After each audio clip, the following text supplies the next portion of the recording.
Tolos, is it time? Oh boy, this is a tough conversation, but we've got to have it. You've got to have tough conversations sometimes, Diesel, and this is all your fault. Just so you know, you spurred this conversation. I don't even know what I've done I'm yet. putting the blame on you. Just say stuff's my fault. In the first Sounds minute like my of wife. the show. Just put it on me. I didn't do it. I don't even know what I'm in Just trouble say for sorry. yet. Just say sorry, and it'll all be Honey. good. There you go. Diesel mentioned this earlier in the week, so we have to have the conversation.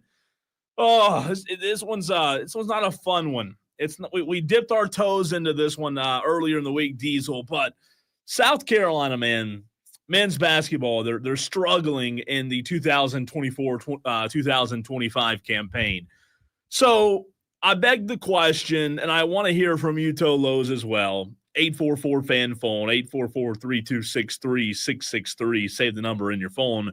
That way it'll be a lot easier for you. Save it under Fan Upstate. If the Gamecocks somehow, some way, Diesel, cannot win a single conference game, is it time, would it be time then, if the Gamecocks cannot win a conference game, to move on from Lamont Paris as the head basketball coach? Currently, the Gamecocks are 10-1. They are 0-8 in conference. Right now, they are on a 8-game losing streak. Since conference play has opened, Diesel, they lost to Mississippi State, Alabama, Auburn, Vandy, Oklahoma, Florida, Mississippi State, and then Georgia. Back in action on the road tomorrow night at 8:30 at the number 13 Texas A&M Aggies.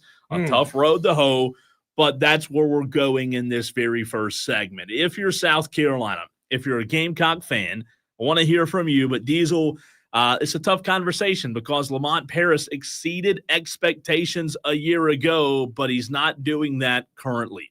Yeah, look, certainly there's context and there's reasons, but guess what? Everybody's dealing with the same context. Everybody's dealing with the transfer portal. Yep. Everybody's dealing with name, image, and likeness. You're telling me you're just the worst at it, right? That things have just gone off the rails. Now, I certainly don't want to see it happen. I want to be very clear about that. I think Lamont Paris is a fine basketball coach, and he is going to win a lot of games at South Carolina in the future. However, Cole, he was not hired by the current administration. The new athletic director that came in didn't have anything to do with bringing Lamont Paris to campus. And those are the kind of situations that turn into coaches being fired prematurely before they really deserve to be fired. I mean, look, we came into this season with fairly high expectations for South Carolina. Did we think maybe they would achieve what they did last year by making it to the NCAA tournament? It was a debate worth having. Yeah. But at the same time, you brought in some good talent from the outside. So you don't really have that excuse that you're bereft of talent, that you got completely wiped out, because guess what? You pulled some other Division I talent onto your roster as well. I mean, I looked down the last couple of games, 10 or 12 games or so, Cole, and it's hard to find more than maybe 2 wins down the stretch. So then what you're telling me is you could be looking at 18-2 or 2-18 over your final 20 games of the season. Yeah. Now, you look at 8 in a row right now and you say that's bad. But what if it's 2-18 over the last 20 games? That's when hard decisions get made. Yeah, what's interesting when you talk about recruiting is, there was a lot of hype around Cam Scott. And look, Cam Scott, first year at South Carolina, you can't completely say that Cam Scott's a bust because, look, there's still a lot of basketball to be played for Cam Scott. But South Carolina in recruiting in 2025, they have 4 commits.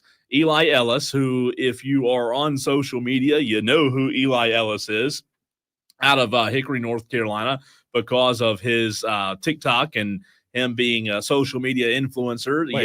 He's from my hometown. I don't have a clue who this guy is. Oh, man. Never heard of him. You're not on TikTok, so that probably is a big reason for it. Eli Ellis is a huge social media influencer. He's all over TikTok, and he probably has, I don't want to guess because I'll be way off, but he has, let's say, a lot of followers. How about that?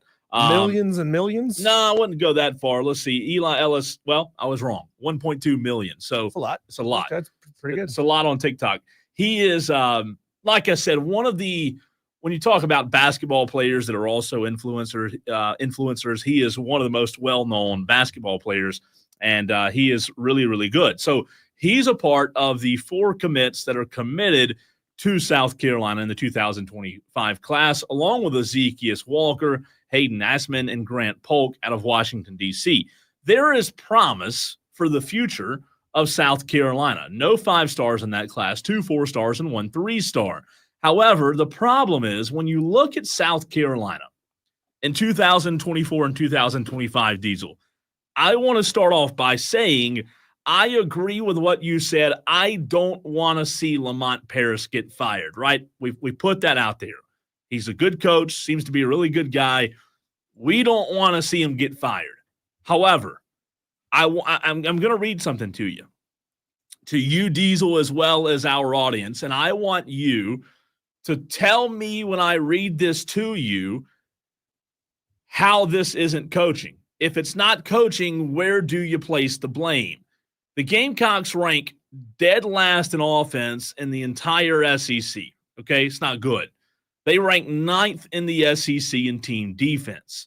They also rank dead last in scoring margin. Okay, that's 2 dead last.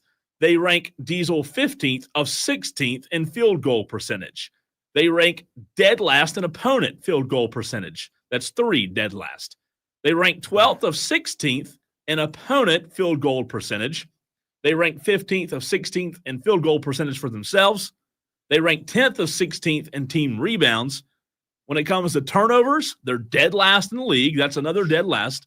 They rank 14th of 16th in block shots, so they're not blocking shots, almost dead last. 14th of 16th in team assist, almost dead last. And when it comes to steals, guess where they are? You want to take a wild guess? Dead last. That is 6 categories statistically where the Gamecocks rank dead last. So when I read that to you, either it's a talent issue or it's a coaching issue. Can it be both? Sure. But when you're dead last in that many categories, Diesel, my point that I'm trying to make is somebody is to blame for this. Yeah, and they've got talent all over that court. So you really can't blame it on talent. It seems to be maybe the team has quit on this coaching staff. Kevin Ramsey, welcome into the stream. He says he ain't on the hot seat. It's recruiting. He had a crappy guard class. I agree that right now, Kevin, he's not on the hot seat, but the question, if he goes winless in conference 2 weeks from now, that might be a very different answer to the question. Okay, let's say this. Is he on the hot seat right now? Maybe the seat's not hot, but I can tell you this. You can look down and you stick your hand down there. It's warm. Yeah. There's no way it's not. It's got to be warm, right? I mean, hot seat's one thing. I'm not saying he's like close to being fired, Kevin. I agree with you there, but boy, it seems like it's got to be warm. My point is, Diesel, somebody's to blame for those statistical errors. Yeah, and look, there's a great reason why fans don't get to decide what happens with their coaching staff, because fans would make really rash decisions. And I'm sure there's a lot of South Carolina Gamecock fans who are very upset and unhappy about where we are. Kevin seems to be, on a very measured plane right now, saying it's okay. He is measured. Give him some time. Measured guy. And I appreciate you having that level of calm right now. But you also have to start thinking like an athletic administrator, like other boosters, big boosters who have put a lot of money into this NIL class. We'd have to find it up. I'm sure it's out there somewhere, how much money has been spent on this NIL class. You'll have boosters who don't want to see their money get wasted. And those boosters have pull. Those boosters are writing letters. Those boosters are sending emails, making phone calls saying, what the hell are you doing with the money, the hundreds of thousands, if not millions of dollars that I'm pumping into this basketball program? What are you doing with it? Your guy is wasting it. Get him out of here. Now, the guard play, it's definitely an issue to Kevin's point. The guard play's got to be better. So many of these statistics that I read off comes from guard play. Like, I'm not blaming it all on guard play, but guard play does have a lot to do with the statistics when it comes to your field goal percentage and your three-point percentage and things like that, and your ability to steal the ball and create turnovers and not turn. I mean, I would imagine that if you rank dead last in the SEC a lot of those turnovers are going to come from guard play. Now, here's a really interesting text, Diesel, from the 804, which you can text the show, by the way, 844-326-3663. Texter says, hey, fellas, I've been below Columbia all week, and there's nothing on the radio except Shamecock's station. They are talking about winning out in conference play, not saying they will, just what they said. That comes from Spartanburg J. So Spartanburg J reporting, Diesel, that South Carolina radio is also optimistic. Okay, let's look at conference play. You went out. You think there's a possibility? A&M. Tough, right? No, not going to win that game. Kentucky. Mark Pope, Kentucky team just playing well. Ole Miss, maybe. They're not ranked. Maybe, right? Still a good team. Florida, at Florida. You're not winning that game. Not winning. Maybe LSU. Here's a game where you might can win. This one's in Baton Rouge on February 18th, Diesel. Here's a game I said the other day South Carolina might can win, right? You might can beat Texas the following Saturday on February 22nd. At Mizzou, you host John Calipari in Arkansas on the 1st of March. You have Georgia on the 4th of March, who you just lost to. And then Tennessee. Probably not winning that game either, right? So what did we just find? 2 wins? Yeah, you got 10 games to go, Cole. I mean, what do you say? How many does he have to win to guarantee safety? I mean, guarantee, beyond a shadow of a doubt, he's safe. I mean, I think he's got to win 4 to guarantee his job going forward. I don't think anything less than that. I don't know that he wins, especially 4. If you get down to that 1, 2, or 0. Now you're talking about these administrators making tough decisions. I don't know that he wins 4. I don't think so either. I'm just saying, like, what does he have to achieve to get there? So I want to continue to hear from you Gamecock fans in the upstate today, whether you're listening in Spartanburg on 97.1 FM or in Greenville on 97.7 FM or anywhere in the world on the free Odyssey app, AUDACY. Let us know what you think when it comes to Lamont Paris. Dewey, who is a Gamecock fan, has called the show at 844-FAN-PHONE, phone with an F, wants to weigh in. Dewey, what's on your mind? Yes, those statistics you just read off, they're alarming and very unacceptable, especially all their accomplishments from last year. But South Carolina does have a history of regression after doing something spectacular. So this is no surprise either. But his coach, his press conferences are weak. He has excuses. The first game of the season should have been the writing on the wall. And I told y'all that did not look good when they lost to that little high school team at the beginning of the year. It's unacceptable. I expect the Clemson to regress, not this. This is unacceptable. The SEC is now a basketball powerhouse too, and he needs to wake up or get out and let someone else do it. Bring back Frank Martin or somebody else who knows how to play, because he don't know what he's doing. It's really, really obvious he's scared. Oh, thanks, Dewey. Dewey drop. I'll say this. There's one thing Dewey said that I really want to touch on, because I think Dewey, even though sometimes comedic, I think Dewey did hit the nail on the head when he used the word alarming. He said those stats that I read off are alarming, and they are. And even to Kevin's point on the stream about him not being on the hot seat, that's one thing. That's fine. But when you rank dead last in 5 or 6 categories, Diesel, it should be alarming, which leads to the conversation of where does the blame fall, because somebody's to blame here. You haven't won a conference game. It's not all flowers and rainbows, right? Somebody's got to take accountability here. I'm not saying Lamont Paris isn't taking accountability, but boy, it's alarming, and I think that was well said by Dewey. It was, and I like the word he kept using over and over again. Unacceptable. The question for you Gamecock fans, all of you, get out your phones and text us 844-FAN-PHONE.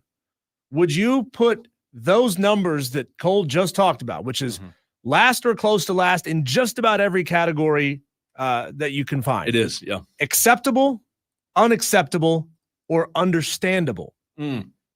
And I would assume the vast majority are going to go somewhere between unacceptable and understandable.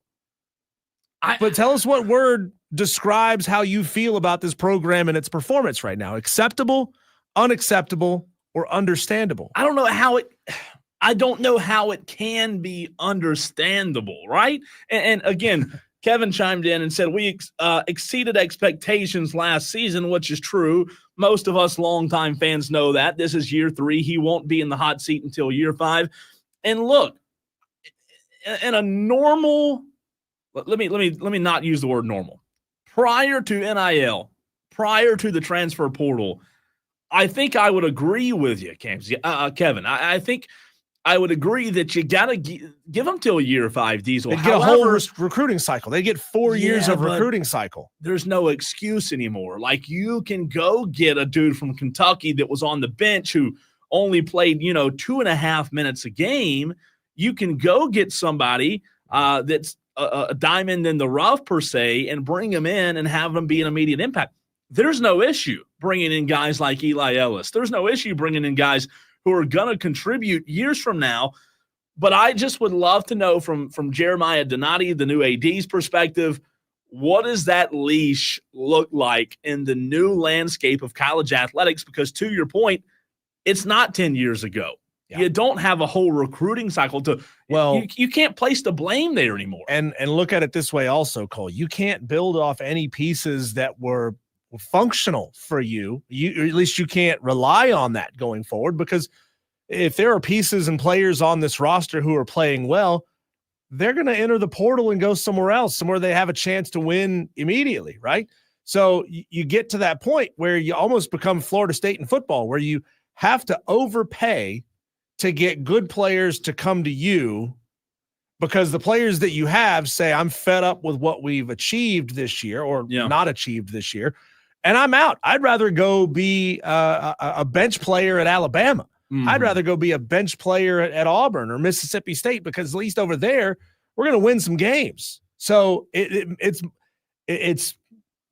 a symptom of the world that we're in with college athletics, with the transfer portal and guys just up and leaving. You can think that you have something special on your hands, and then boom, they're all gone. There's no building off of that. There's no, we're going to keep the vast majority of our roster, and we think we're like 1 or 2 pieces away from being really good next year. You could be starting all over again.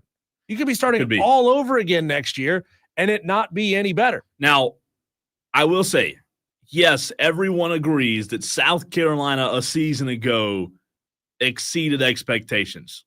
You did. However, here's the problem. And I've said this about Shane Beamer with the football program.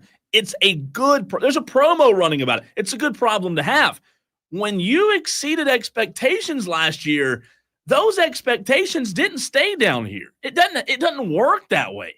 When you exceeded those expectations, Diesel, those fans, they were going to Colonial Life Arena and they were seeing your team win. They were seeing you beat good teams on the road. So those expectations did not stay low. They rose a little bit. And now in 2024 and 2025, you're not even meeting last year's expectation. You're underperforming, and that's what's alarming to me. The last thing I'll say, I want to ask our guest today, Jordan Kaye of the State newspaper, who covers South Carolina. We're going to talk to him about all things South Carolina, Dawn Staley, the women, the men's, anything and everything you Tolos want to talk about. But for somebody like Jordan that's on the beat and covers it, you start seeing the same thing that happened, Diesel, a season ago. I don't know if you remember this or not. A season ago, the Gamecocks put butts in seats. Mm-hmm. However, at the beginning of the year last year, there were not butts in seats. There were not. I remember when it was a big deal. They were talking about bringing people down from the upper deck just to fill the lower bowl. Sure. For men's basketball games. So that's my point.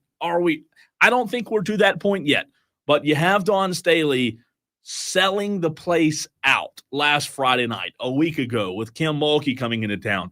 I just think that the bottom line for me is those expectations were bumped up a little bit last year, and now it's Lamont Paris's job, Diesel, to keep exceeding expectations and keep growing the program. Cole, when we come back, number one, we'll tell you how you could win an awesome flyaway trip to Las Vegas from Odyssey and the Fan Upstate, and Tolo's asked us to talk about baseball. This may be the most fascinating story in baseball right now. The prosecution ain't buying any of Ippei Mizuhara's excuses or remorsefulness. We'll get into that story next on the Fan Upstate.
Tolos, could you imagine yourselves? Just close your eyes unless you're driving. Don't close your eyes. Oh, yeah. Pull over, or just close your eyes mentally with your actual eyes open, if that makes sense. How do you do that?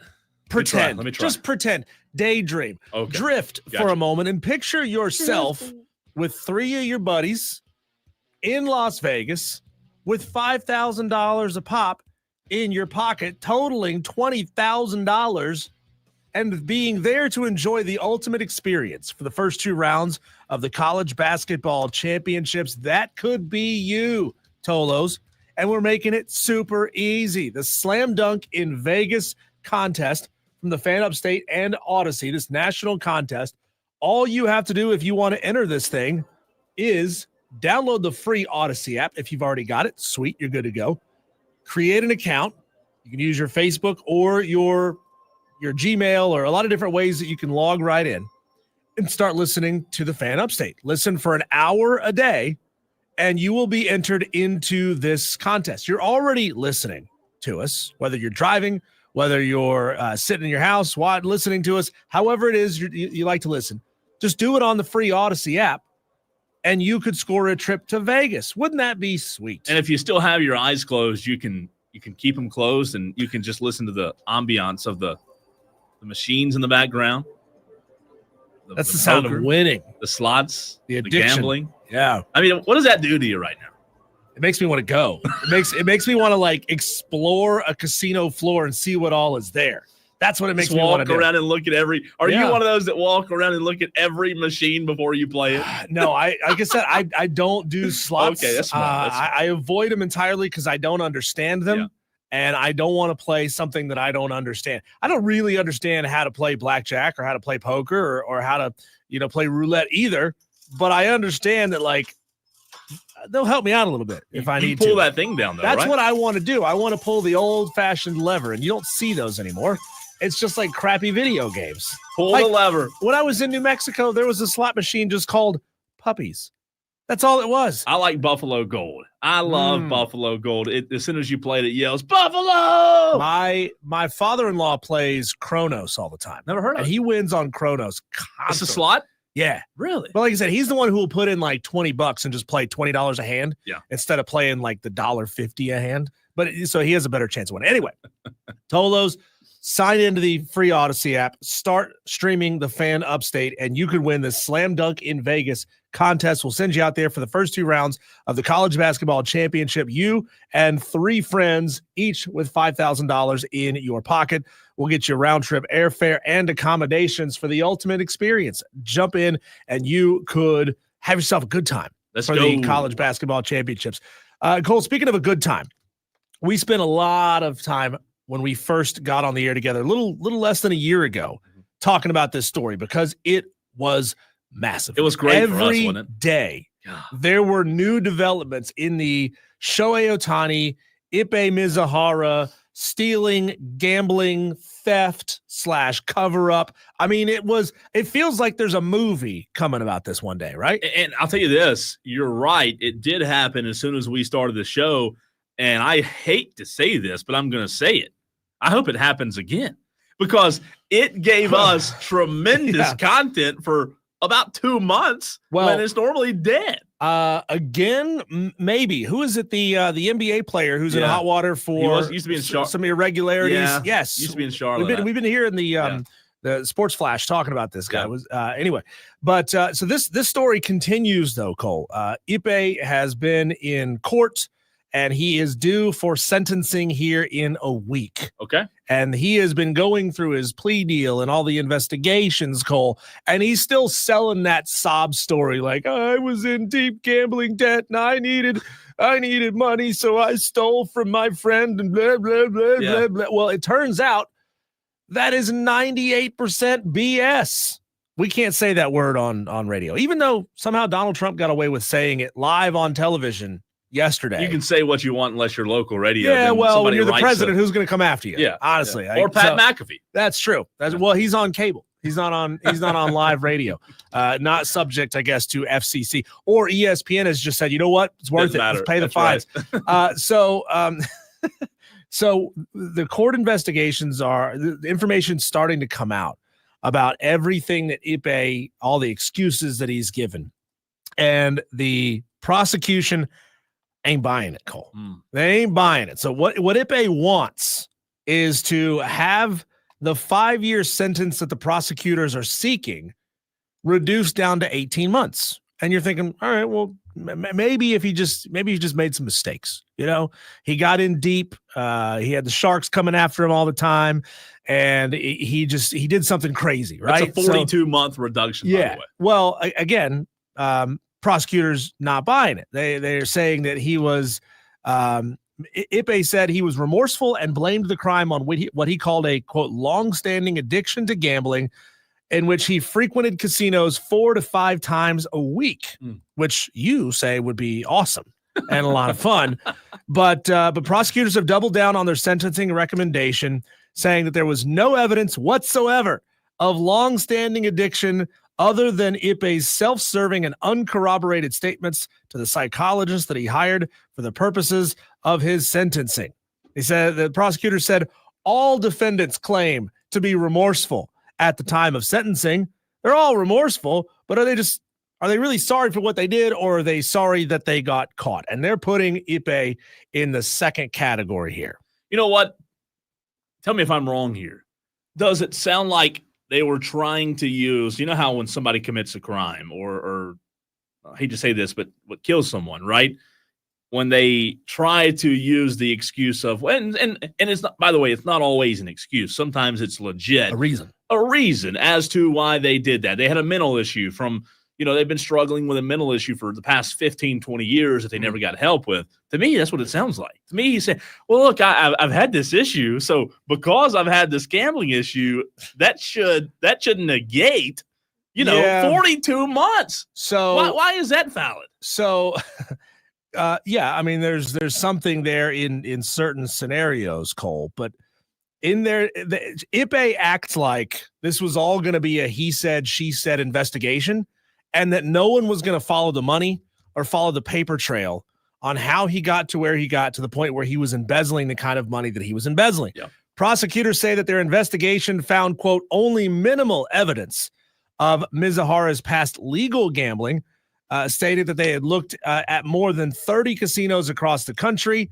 and that only evidence was found the defendant spending $200 at the Mirage Casino in one weekend in 2008. So there goes I'm addicted to gambling. I'm in the casinos all the time. Yeah. They also found that Ippei registered for a FanDuel account in 2018, but never placed a bet on the website. You would think a gambling addict would have an account and actually gamble, but he didn't. He, in 2023, started betting on DraftKings, but he had already stolen millions of dollars from Shohei before starting his DraftKings account. So this whole story of I was in deep, I was broke, I needed the money is slowly unraveling when they go back and start looking at the paper trail. You know what's bad, and I hate to be this guy, but he could have got away with it. If it weren't for, what was it, March when all this broke last year, Diesel? If it weren't for the what do they call it, the straw that broke the camel's back, per se, he could be in the wind just like anybody else who's been in a similar situation. Look, what does he has? He's requested an 18-month prison sentence. His 18-month prison sentence is a sentence like that, to that degree. Is that deserving for someone who has committed the crime that he has? I don't think it's anywhere close. I don't think it's anywhere. 18, multiply 18 by 18, and then we might be getting somewhere. This is not a slap on the wrist. This is not a misdemeanor. You knew what you were doing the whole time. It wasn't a mistake. He knew what he was doing. And, oh, by the way, he stole from the guy he worked for. Like, what Shohei should be pressing charges more than anybody else. I don't think he is, but he should be. Again, they might still be, there might be some love there. And I don't know if they're still buddies or not. But to quote Joe Pesci in My Cousin Vinny, but wait, there's more. There's more to this story, Cole. There were times when when Ippei was embezzling money from Shohei, where he stole $40,000 out of his bank account. But bank records at the time show that Ippei had $35,000 in his checking account. So if you've got $35,000 in your checking account, why are you stealing $40,000 from Shohei to pay off a gambling debt? You've got all but $5,000 of what you owe to somebody. That'd be the smart thing. But. Right. So he could have used his own money to pay his bookie back, but he chose to steal from Shohei Ohtani. Right. That's where they're going down with this, Cole. And this could go on and on and on. It's a long article with a lot of great information in here, Cole. But there were times when he had Ippei did up to $195,000 in his checking account that he could have used to pay off bookies, but he didn't. It was $195,000 legitimate dollars, money that he had made legitimately working for the Dodgers and working for Shohei, but he chose not to. Records also state that Ippei loaned him a car or gave him a car, so he didn't have a car payment. It also shows that he had no outstanding loans and that Ippei was paying for, or that Shohei was paying for Ippei's apartment rent. So Ippei Mizuhara was living literally rent-free. No rent, no car payment, no loans, no nothing. Get it made. He was stealing money from Shohei intentionally to pay back debts rather than using his legitimately gotten gains. Isn't greed a terrible thing? Isn't it a terrible thing? And that's what it is here. Texter says, I never believed with all the lawyers, agents, etc., managing Ohtani's billion-dollar career that an interpreter could just steal millions without knowledge. And we talked about that a lot, right? How Shohei didn't know, in air quotes. Texter also says from the 809, no way Pete Rose needed a fall guy like that. 923 says Ohtani is guilty, should be investigated and kicked out of base. Oh, that comes from Dewey. Kicked out of baseball, of course. Let's see. Texter says it may take 20 years after Ohtani is done playing, but eventually it'll come out that he took the fall for Ohtani.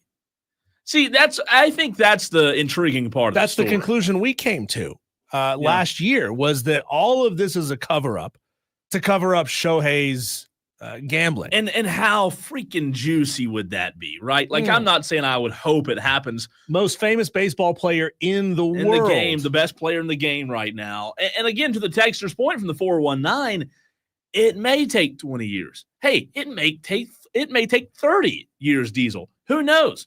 I wish it would take like one, right, for our sake, because how great would that be to talk about for an entire, year, you name it.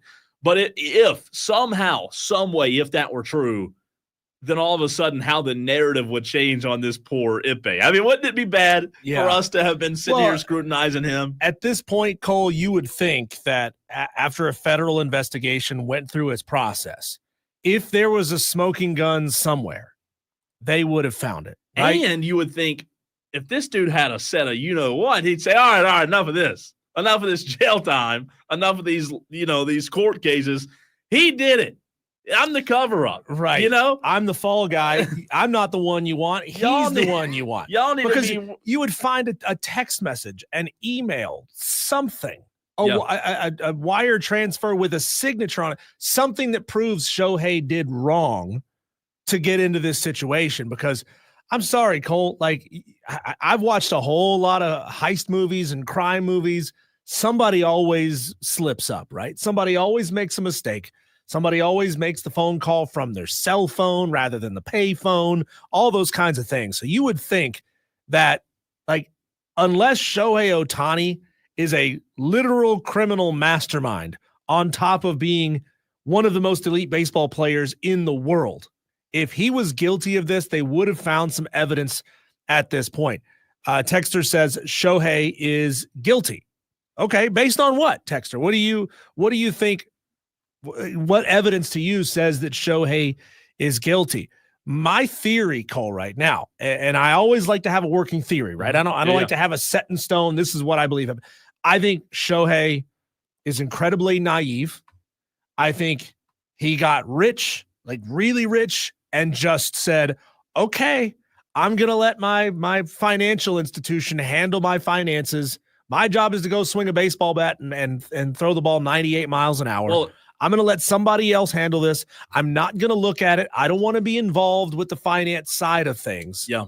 It could be. It could be. I'll tell you why. It is not uncommon, Diesel, for someone of this stature and this level of fame and fortune to never see their bank account. I mean, where's the fraud alert? Like, if he's got Chase or but Wells he doesn't Fargo. have I would bet he doesn't even have the app on his phone. Is what I'm saying. I'm telling you, when you get that rich, man, you don't even know. Guess. You don't even know. I've heard, athletes and singers and artists talk about it. They don't even know. They don't even know who they bank with, right? They just know it goes somewhere, and anytime they use their card, it's going to work. JD on the YouTube stream. Good to see you in the stream. JD says that whole hockey game video with Ohtani and Ippei talking about gambling was the red flag for me.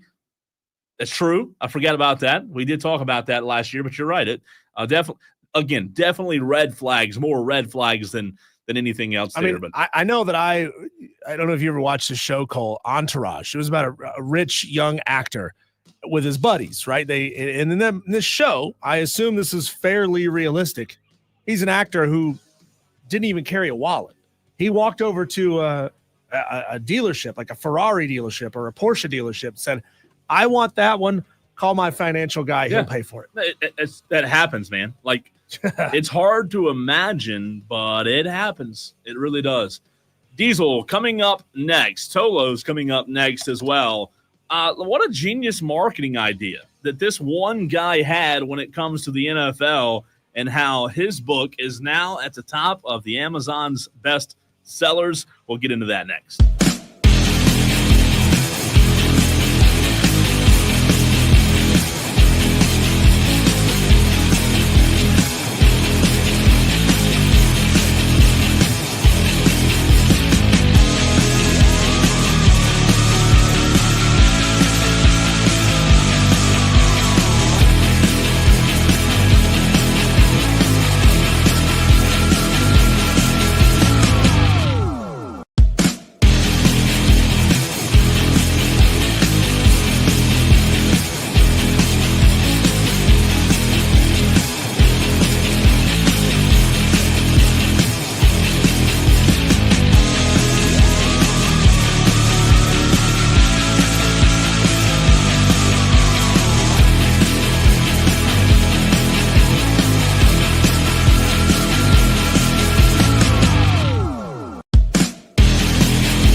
Diesel, how many Tolos out there do you think are authors?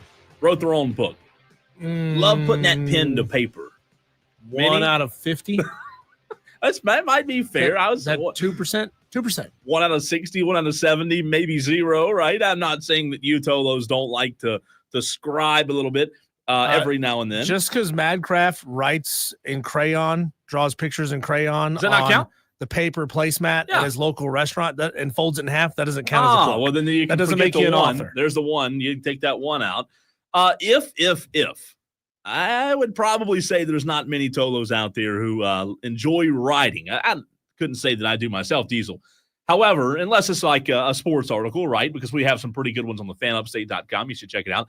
But if you liked to publish books, if that was one of your things, right, and you were up and coming, and you were maybe starting to get some book sales online, and you found success, you had some readers read your books, Diesel, and say, hey, it's pretty good stuff. But you know how, like in music, sometimes you have good music, but you find it difficult to take that next step to get over the hump. Like your favorite artist, right? They probably weren't big time, for a long period of time, but somehow, some way along the way, they did something or somebody showcased them and boom, right? It exploded. The A.J. Brown sideline read, if you missed it a couple of weeks ago when the TV broadcast cut to him on the bench reading a book, is now the number one hottest seller on Amazon. So Oprah, you can step aside. A.J. Brown probably now could launch a book club after his own sideline reading skyrocketed. Diesel. Author Jim Murphy. It was a book that was called or titled Inner Excellence. And just because the TV broadcast showed A.J. Brown reading Inner Excellence, it could be a shoddy book. But guess what? It is now the number one hottest seller on Amazon. What a brilliant marketing idea. Connect with a famous player. Say, hey, look, if this goes good, here's the contract. You'll get X. And all of a sudden, Diesel, your life's set. You've got the number one selling book on Amazon. Well, you see it in television and movies all the time, just embedded advertising. And sometimes I like it, right? It's like I used to remember watching TV as a kid, and if somebody was drinking a beer on TV, the can would just say beer on the side, right? But now they'll have a Budweiser or they'll have a Coors or whatever it may be, right? Well, people are starting to get savvy to that. You can really spot the embedded advertising. Well, if these guys are getting smart and figuring out new and interesting ways to make people notice something, question what it is, and then go seek for it themselves, they're much more likely to make a sale. It's interesting because this book, Inner Excellence, Diesel, you know where it was before the broadcast? Bottom of the barrel. I'm going to try my best with this. 500,000, almost 600,000th on the list. Does that make sense? Wow. Almost 600,000 to 1. Right. That's how far down the list it was. I'm shocked that many people in America even know how to read anymore. Have you seen what's going on in our school systems? Yes, I'm shocked. But the book goes from almost 600,000 to 1. It jumped all the way up on the Spotted Marketplace movers and shakers list. It had not cracked the top 100 in sales for 2025. However, bam, it all of a sudden it did. That's viral moments. It had the viral moment. Jim Murphy said, I was not expecting that. A real gift. Murphy said over the phone Monday to AP News, I just looked at Amazon last night and it got to number 1. So that was a surprise. It had probably never been higher than 8,000 or 9,000 in the thousands somewhere. So Jim Murphy goes on to explain, Diesel, the author of the book, he didn't even watch the game. Probably not even a football guy, right? And guess what? He wakes up one morning and looks on Amazon and, thanks, by the way, A.J. Brown. And the fact that this did that started with people going after A.J. Brown. Like, you're not paying attention to the game. You're in your own little world over there. Teammate. And then Nick Sirianni came out and said, no, I'm totally cool. Whatever AJ needs to do to get his mind right between possessions, I want him to do, because then he's going to go out and perform. I mean, what if the Eagles had lost or AJ played badly? Do you think the same thing would have happened? No. And now, by the way, I'm writing a book now, by the way. Are Yep. you? What's and it Diesel's called? going to be, I don't know yet. How to beat a drug charge? I don't know, but I'm going to be brainstorming. Nick Tolo suggests. When we come back, Cole, we're going to double dip in the baseball world. You Tolos told us that you want us to talk more baseball. Guess what? We're going to do it. Baseball from across the league, some of the biggest trades that are going on and how you feel about them. If you really want us to talk baseball, Tolos, here's your opportunity to prove it. You got to interact with this content. That's coming up next on the Fan Upstate.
Coming up at the end of this segment, we'll tell you how you could score a slam dunk in Vegas weekend. The first 2 rounds of the college basketball championships, we want to send you to Vegas to go see it with you and 3 of your buddies. Hang out towards the end of this segment. We'll tell you how you could score that prize, Cole. But we are now officially 3 weeks away, Cole, 21 days away from spring training opening day in Major League Baseball. And we had this conversation earlier this week, Cole. We asked the Tolos, tell us, outside of football, what are you really interested in us talking about on the show? Something that doesn't get a lot of play now. And we had a few, not many, but a few Tolos ask us to talk more Major League Baseball. Now, you said in the break, well, they probably just want you to talk Braves baseball. Mm-hmm. That might be true, Cole, but it's the off season, right? There's still not a lot to talk. There's not enough there won't going be until on the season starts. Right, with any of these teams until the season starts to talk about. So you kind of got to go full spectrum here to be able to fill up a segment and talk about Major League Baseball. But this is your opportunity, Tolos, to prove to me that you really want us to talk Major League Baseball and that you will interact with Major League Baseball content. Because if we talk it and you don't talk back to us about it, then we're just not going to talk about it anymore. But that's not true. I'm going to talk Braves. Well, you'll talk Braves. Yeah, of course you will. But if we reduce an entire sport, 30 teams down to just one team that anybody here will even bother to pick up their cell phone and reply with a text message about, that just doesn't tell me that the market for talking about Major League Baseball is actually all that strong. You know, we had a text, somebody said, please talk about NHL. That's the first text we've had asking us to talk about NHL in months. Months. Like, we didn't have anybody asking us to talk about the Stanley Cup Finals last year. Yeah. So that doesn't really prove to me that you really want us to talk. You say, please talk baseball, but do you really want us to talk baseball? There's been some moves, Cole, over the past 6, 7, 8 days that I definitely think are interesting and worth talking about. Cole, one trade that just went down yesterday, and Tolos 844-326-3663. Jump in the comments about these topics. Max Scherzer signed with the Toronto Blue Jays, a 1-year deal, $15.5 million. This is going to be interesting to see because it seems like the Blue Jays tried to make a huge push to make 2025 the year that we're all singing, "Oh, Canada, you're winning World Series championships." They whiffed on almost all of the big-time prospects and free agents that they wanted. They wanted Juan Soto. They whiffed. They wanted Corbin Burns. They whiffed. They wanted Max Fried. They whiffed.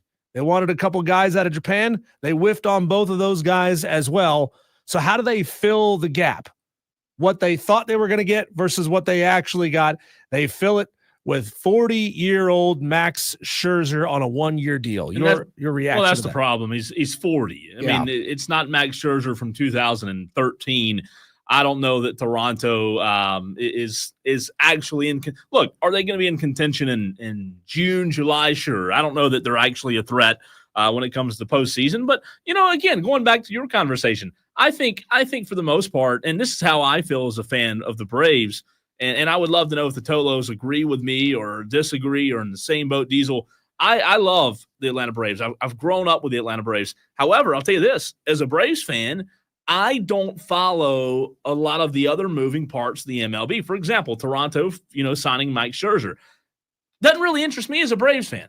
Now, there are a group of baseball guys, right? We talk about it all the time. It's different. It's a different ship. You got a ship full of Braves fans, and then Diesel on another ship. You have baseball junkies. Dinghy full of baseball junkies. Yeah, you have baseball junkies, right? Who at lunch will sit there and talk Max Scherzer and Paul Skeens, and I try to dip my toes in it. I try to be more versed in it. I want to know if how long Acuna is going to miss, and I want to know, if Paul Skeens is going to continue to show improvement, and if Shohei's going to pitch, and after he blew out his elbow last year. But I just would find it interesting from the Braves fans in the upstate as to if they only care about the Braves or how much of the outside they actually do care about. Because, again, a guy like Max Scherzer, he's 40 years old. I don't know how long is he gonna be healthy in 2025? So here's what I heard there, Cole. I only want to hear about it, and I know this is a painting with a broad stroke. I promise you, I'm not attacking you. I'm from the upstate. I only care about the Braves. Don't care about anybody else unless they're a big deal. Well, Max Scherzer is a first ballot Hall of Famer. And if you're telling me that a first ballot Hall of Famer making a move isn't enough to move the needle, that says to me that this is not really a healthy market for Major League Baseball conversation. I don't think it's a healthy market for outside Braves conversation. I really don't. I think the Braves fans here, they love the Braves. And again, Tolo's Braves fans, tell me if I'm wrong or if you disagree. But the problem is Max Scherzer. Again, I would say this. If it was Max Scherzer 10 years ago, I'd be like, wow, that's interesting because maybe this team has a chance to go be really special. But is Max Scherzer even going to finish the season? Is he going to pitch 30 games? Who knows, right? He's 40 years old. He's had injury problems. It's like having the Chris Sale conversation just with a different team. Yeah, it is. Yeah. So, but look, I mean, again, we're trying to find ways for you people to talk about Major League Baseball. And if the conversation every time is, well, I don't care about Major League Baseball, I only care about this one team right here. Yeah. Why should we talk Major League Baseball? Why should we talk about the sport that like one out of thousands of you actually care about? That is not an effective use of our time, right? It's not a healthy use of our time, especially if off-season NFL, off-season college football, and recruiting gets like 20 people to text in about a topic. Am I wrong? No, I think it's in spurts. I wouldn't sit here and say I think talking baseball but 15 minutes at 4:00 is a spurt. Right, it is. And we're talking a future Hall of Famer here. Yeah, but I don't know what Max Scherzer does for those in the upstate. Is my point. That's my point. You think I'm wrong for that? For not being interested in, or tell me, should I as a Braves fan be interested in Max Scherzer? I'm just saying he's a Hall of Famer, and if that's not enough to move the needle for people, why? That tells me this sport is in major, major, major trouble if people don't care about what's going on with Hall of Fame players. Well, I think you're talking about a very interesting market in the upstate. Well, the difference is, Cole, and we're letting people into how we do what we do here. Yeah. The difference is being able to mention something in a Daily Wire that's about 45 to 60 seconds worth of content versus filling a 15-minute segment. And I think that's what Max is. I do. And again, Tolos, tell me if I'm wrong, because I would love to know. Like, let's say, for example, the Max Scherzer news are going to Toronto. I would consider that just a headline, mention it, move on. Well, right, but it wasn't meant to be the full 15-minute. No, I'm not saying it wasn't. I'm just saying I would love to know from the Tolos out there if they find interest in it, because you talked about the Tolos earlier who said, hey, talk more baseball. I want to know from them, does it interest them? Well, see, the texters said talk more baseball. Yeah. They didn't say specifically and exclusively only talk about what's going on with the Atlanta Braves because that's all we care about. Yeah. Prime example right here. Texter says preseason baseball talk. Yawn. We asked you last week or this week what you wanted us to talk about. You said baseball. We start talking baseball and people say, yawn, don't care about baseball. Do you see the frustration here? Well, again, I think the hard part is Diesel. Okay, let's move on to the Mets then. No. Let's move on to the Mets. No. If Max Scherzer isn't tickling your pickle, let's move on to the Mets. Let me say one more thing real quick. I think the hard part with baseball and Braves fans is you have some people who, like I said, are on that ship of we only care about the Braves, and then some who are on the ship of we don't care about any baseball at all, right? And that texter that just takes it in, he may be a Braves fan. Right. And again, texter from the 449. Aaron Rodgers is a Hall of Famer. But if you had a 15-minute conversation about him, I wouldn't care either. And I'm a diehard football fan. So, again, I just think it all comes down to what it does for you personally. For me personally, Max Scherzer doesn't move the meter. However, for that guy over there, Diesel in the parking lot, he may love Max Scherzer, right? So that's why I think it's a fun topic, because so many Tolos are baseball fans, and some of them are just Braves fans, right? Okay, well, here's something that directly impacts the Atlanta Braves. Is Do people only care about the Braves, or do you care about teams that are also in your division that you're going to have to face 25, 30 times this year? Oh, I care about division teams. Okay. For sure. Yeah. Okay. I do. Let's talk but about again, I don't speak for every Tolo out there either. Let's talk about the New York Mets then. The New York Mets has been a bugaboo for the Atlanta Braves. They chased the Atlanta Braves down at the end of the season last year, Cole. Very tight race. Ended up tying with the Braves for second in the NL East. They made some big moves this offseason. A lot of Braves fans are probably looking at the Mets saying, oh, crap, they just added a really good pitcher, Ryan Stanek. He got a 1-year deal. He's elite in the postseason. Fantastic ERA. The Mets just got really good. Oh, yeah, and they signed Juan Soto, the most sought-after free agent in the game this year. I think the Mets are probably going to push the Phillies to win the NL East, right? I think there's a really good chance now that the Mets are going to take over this division. And the Mets fans, the long-suffering Mets fans are saying, finally, thank God. Probably some 4-letter expletives in there because it's New York. They curse at each other in the streets all the time. But the New York Mets are going to be a big problem for the Atlanta Braves this year. I think the New York Mets, even though we bag on them, I think they always are in the conversation because it seems like it seems like the Mets are just the letdowns. It almost is like the Mets with the Cowboys, right? The Mets are always going to be in the conversation. But no, when you talk about the NL East, I'd probably say right now, if I had to pick today, the Mets will win the NL East, right? They proved they could be a force last year. But when I bag on the Mets, it's always because of their postseason meltdowns. As a Braves fan, I love their postseason meltdowns. But that's why you add a guy like Ryan Stanek, who has a ton of experience pitching in the postseason. He's played 30 times. He's appeared 30 times in the postseason. He's got a sub-3 ERA.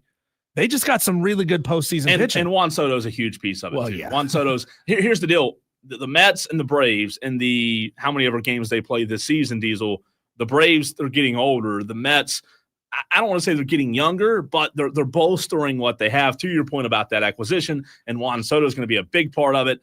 They may not be on paper as NL East favorites, but I think in the division – I think they have as good of a shot to win it as anybody. So if you told me on this, 31st day of January that the Mets do in the NL East, I would not be surprised one bit because those matchups between the Braves, I think you'll see the Braves, the pitching rotation struggle, and I think the Mets will win a lot of regular season games. Are the Braves going to be just awful on the mound this year, especially in the back half of the season? Because, losing what they lost in this offseason, losing Max Fried, losing Charlie Morton. And I know you weren't in love with Charlie Morton. He was an okay pitcher at times. Yeah. The Atlanta Braves are going to need a huge, huge season from Spencer Schwellenbach. He's going to have to step up in a major, major way, become an ace in his second season in Major League Baseball. He has to be that. Spencer Strider has to come back, and he has to be elite coming off of his elbow surgery. We don't know what he's going to be. Chris Sale has to stay healthy.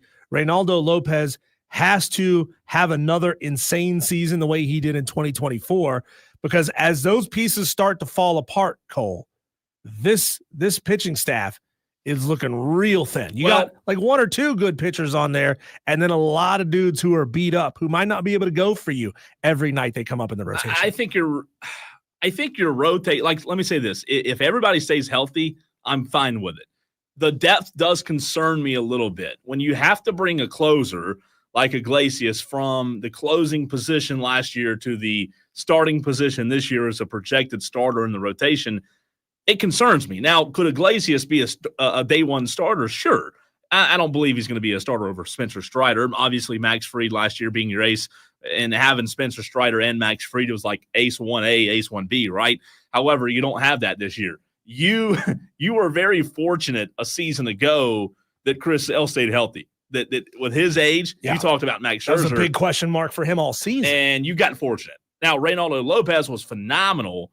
However, again, if these guys stay healthy, if you told me that the pitching staff, Diesel, for the most part, stays healthy, I'd say it doesn't concern me a ton. The bullpen, we'll see, right? It always feels like the Braves bullpen is going to disappoint at some point during the season, but I do worry about the depth a little bit when you talk about the Braves, the rotation. Here's your chance to win a trip to Las Vegas. You and 3 of your buddies, we're going to hook you up with round-trip airfare and accommodations in Las Vegas, plus $5,000 a person. That's $20,000 total to enjoy the ultimate experience for the first 2 rounds of the college basketball championships. Here's the deal. We're going to send you to Vegas. We're going to put $5K in your pocket. What you do with it at that point is entirely up to you.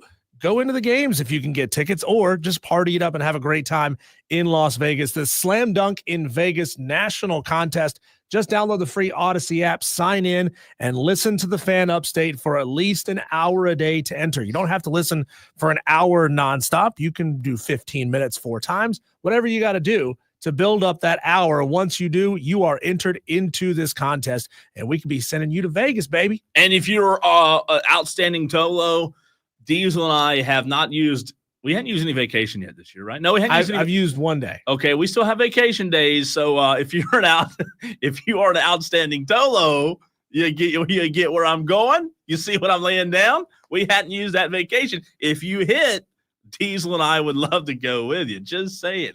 I know your family and all is important, but you are a Tolo. We had a conversation in the very first segment of the show, Diesel, about Lamont Paris. If you just tuned in, if you are a Gamecock fan, you can find that segment on our Odyssey app, AUDACY, the same app Diesel was just talking about. If you go to the chapters, you will see it where it's titled Gamecock Fans Should Be Alarmed. It is also on our Twitter and Facebook. So Gamecock fans, I know some of you tuning in later in the show would like to be in on that conversation, because we ask the same question next, Diesel, to Jordan Kaye of the State newspaper, who joins the show, good friend of the show, and does a fantastic job covering South Carolina. Look at Lamont Paris, 0-8. Is that right? Is that what we said? 0-8 to start the season in conference play. The O is the important number. Oh, it is. And the 8's not a good-looking number either. So we'll ask Jordan Kaye the same question next. Is Lamont Paris, is he safe, or is that seat starting to warm up?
Diving back into the South Carolina Gamecocks conversation that we started the show with today as we bring in Jordan Kaye of the State newspaper, a good friend of the show, always a fantastic listen and a fantastic follow on Twitter as well. Jordan, just to fill you in, today at 3 o'clock, we started the show talking about Lamont Paris, the 0-8 record in conference for the South Carolina Gamecocks. And during that segment, I read off some stats that one of our listeners said were very alarming when it comes to where the Gamecocks are ranked in a lot of stat categories in the SEC. I ask you, should Gamecock fans be alarmed that their team is almost dead last and dead last in a lot of these categories in the Southeastern Conference? As far as this season, yeah, it's a big problem when you consider this was a team last year that felt like they turned the corner for the program. It felt like Lamont Paris kind of had things rolling, that all of a sudden this was going to be a team that could compete in the SEC year in and year out. You had the coach, you gave him the extension, gave him the raise.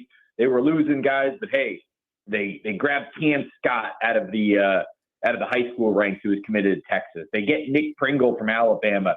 It seemed like they were kind of like loading up on talent. And then there are a lot of the things where they were so good in last year in defense and, continuing playing the tempo that they have. It's like all those numbers they're so far down in. And last year, it's not like they were the greatest offensive team, but they were so good on defense that it didn't matter. And this year, it's like just a little bit decline on the defensive side. And it's like those offensive numbers all of a sudden are becoming a real big problem. Jordan, you look at this roster and you see, a handful of upperclassmen, a lot of seniors and graduate guys who are going to be going off to the NBA or going off to other pursuits after this season. How much fear is there about the players who are juniors, sophomores, and freshmen that they're all going to scatter and go their own directions? Because, it's modern college athletics. Anybody can come and go just about any time they want to. In your mind, how many of these guys can they hope to retain? Is it even a good thing if they retain them, if they're, 0-8 in conference at this point? And then, how do you build any kind of consistency if the entire roster is changing over every year? It's a great point. They're going to lose for sure Pringle, who's graduating. I think Jamari Thomas is graduating too. Colin Murray-Boyles is going to go to the NBA, barring something crazy happening. And then you're going to lose some other guys probably to the transfer portal. This is kind of the one thing that scared me after last year, and might scare some football fans too.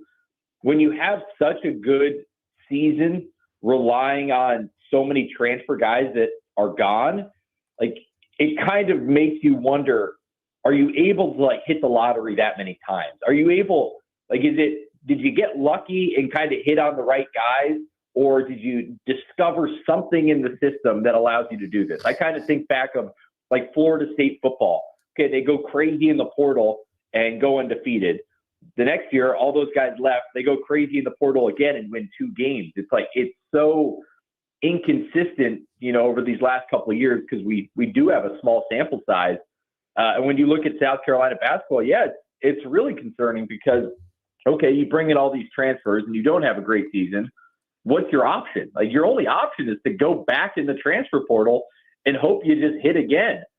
So you're kind of in this cycle, and you just have to hope that the next time you can, bolster the depth and get the pieces you need, while also hoping that your freshman coming in like Eli Ellis, who's been, lighting it up on YouTube and with Overtime Elite, can contribute right away.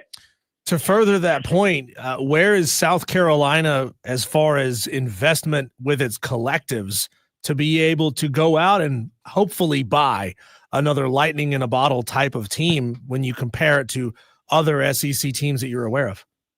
Yeah, I don't think they're on the upper echelon of the SEC in terms of basketball NIL. I don't know the exact numbers, and it's really hard because no school has to be forthright about, however much they're given in the collective. My guess would be they're not in the top half, but that's not always the worst thing in the world. Let's think about it. A couple, when they go to the NCAA tournament, They get B.J. Mack from Wofford.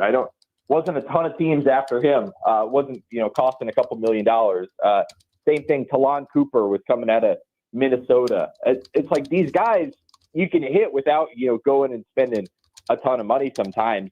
Does it limit the guys you can go after? Sure. But there are ways of winning without, spending a ton.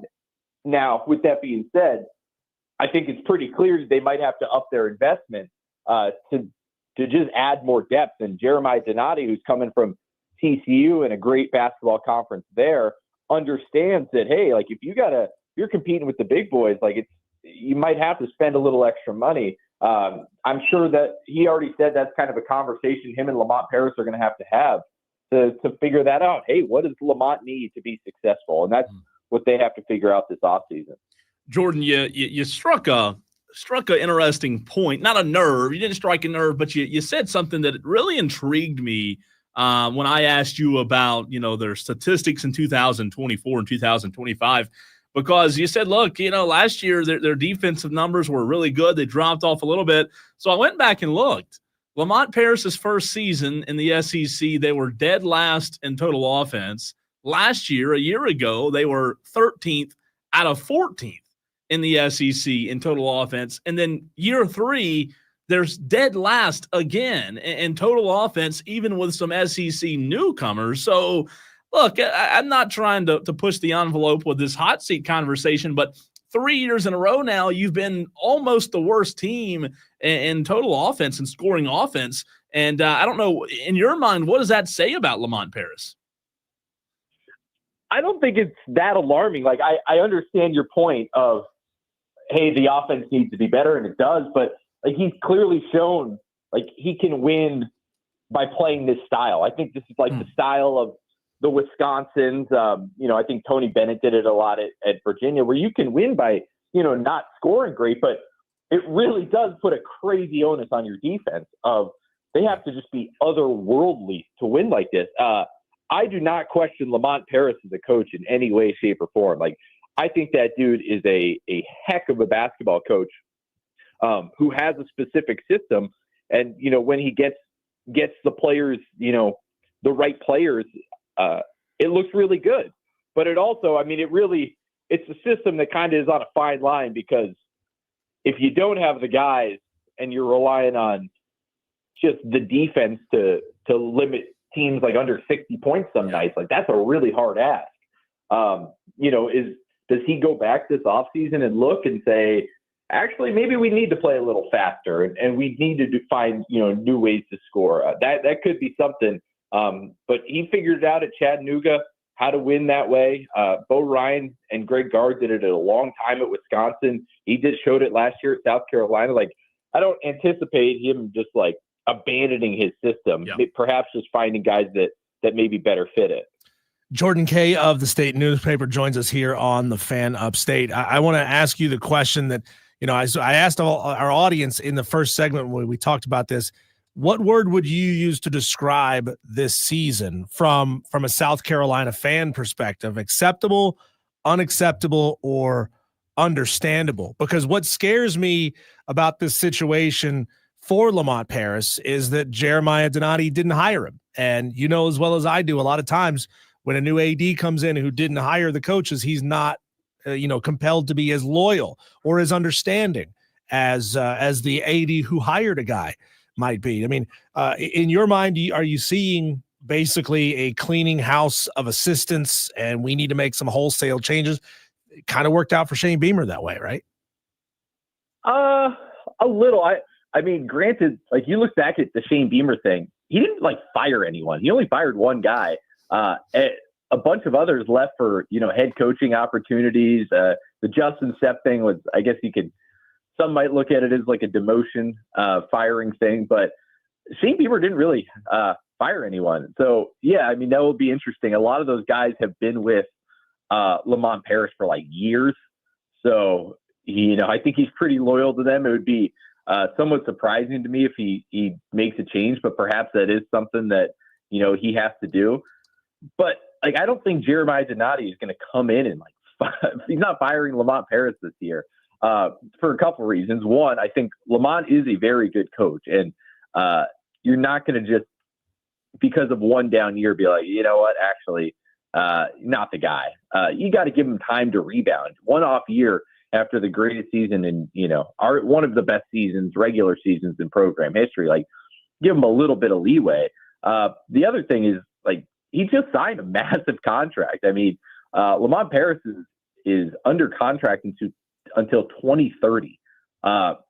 With revenue sharing and stuff coming in, that would be really, really, really hard to front if you're, South Carolina. Be like, oh yeah, we're going to pay all this money to our student athletes and then also pay a basketball coach for one bad season. That's a tough ask, and I think Donati's going to give him time, and I think he deserves a couple seasons to be able to rebound. And I think rebound off an off year. Sorry. No, I'm sorry. I didn't mean to cut you off, Jordan. I think that if you're a Gamecock fan, what you said and what you tweeted out a couple of days ago about Jeremiah Donati and his, conversations with Lamont, I would imagine, and tell me your thoughts on this, if you are a Gamecock fan, that's what you're swinging for. That's what you're hoping for, is that Jeremiah Donati just realizes that he doesn't have the resources he needs. And you had a couple of tweets a few days ago about Jeremiah Donati and his praise of Lamont Paris on a local station on 107.5 The Game in Columbia about the talent gap. And maybe Jeremiah Donati, tell me if I'm wrong here, recognizing that no blame on Ray Tanner, no blame on anyone in the past, but recognizing that he has to do more as an AD to help this basketball program thrive. Yeah, I think the first part is like what you're talking about when Donati came in, and I think a lot of ADs do this, is like, you got to come in and listen. Say, hey, like what was the problem? Like, what do you need to be better? The answer is not always, it's not firing people. It's saying, like, okay, how can we better equip you? I mean, that's what a good AD does. And I think you looked at what South Carolina did this last offseason, it seemed like that was kind of the direction they were going. I mean, to get Cam Scott, to bring Colin Murray-Boyles back, to get Nick Pringle, like, it seemed like they were going in that direction. And if South Carolina had won, 4 or 5 conference games at this point, you might say, like, wow, look at the investment's paying off. But because they're losing, it's like, oh man, do they need to make more of an investment? What's wrong? Jeremiah Donati, I don't think is going to come in and like make rash decisions. He's going to talk with Lamont Paris, kind of bring, some of his knowledge of TCU is in some ways in years, like in a similar position where they were probably never going to be the Kansas or spending that much money. But TCU would make runs, would go to the NCAA tournament, had a great coach in Jamie Dixon. And I think he understands like how, what it might take to have a winning basketball program in, perhaps the best basketball conference in the country. So yeah, I think that's kind of the thing is, hey, like, what do you need? Maybe it isn't NIL funds. Maybe it's, something else. Maybe I don't know what it would be. I mean, perhaps it is all just NIL. Maybe it's, I don't know, facilities, whatever. Who knows? But yeah, I think the first part is he's got to listen and talk with Lamont.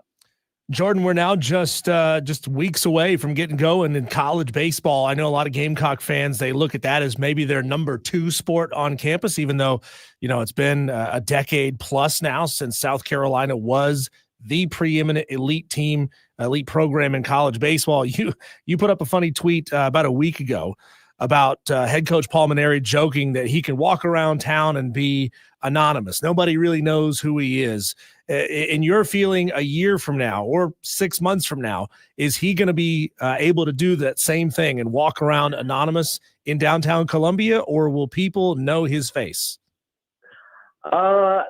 I'm sure it'll, by then, I think a lot of people know who he is, know his face. I mean, he's pretty good at like marketing himself, marketing his program of saying like, hey, like, we want to be the fun place to go. Like, we want people to be at Founders Park. Like, hey, I'm going to be open. I'll do interviews. We'll have people out. Like, we want to make this a good thing. Now, I think the only way he turns into the massive celebrity is by winning. And that's kind of yet to be determined. There's a lot of new faces. They're going to be relying on a lot of freshmen who are going to be starting, which, that's always a little bit of a gamble.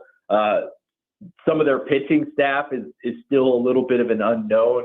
I think probably the favorite to be the opening day starter is Eli Jersenbeck, who was out all last year with Tommy John. Two of the other likely weekend starters didn't pitch, had kind of mixed results in 2024. So there's a lot of unknowns about this baseball team right now. And it honestly might take a couple months before we understand, hey, is Paul Manera going to be able to walk around as a super regional, finalist, College World Series appearance? Like, what is this team going to look like?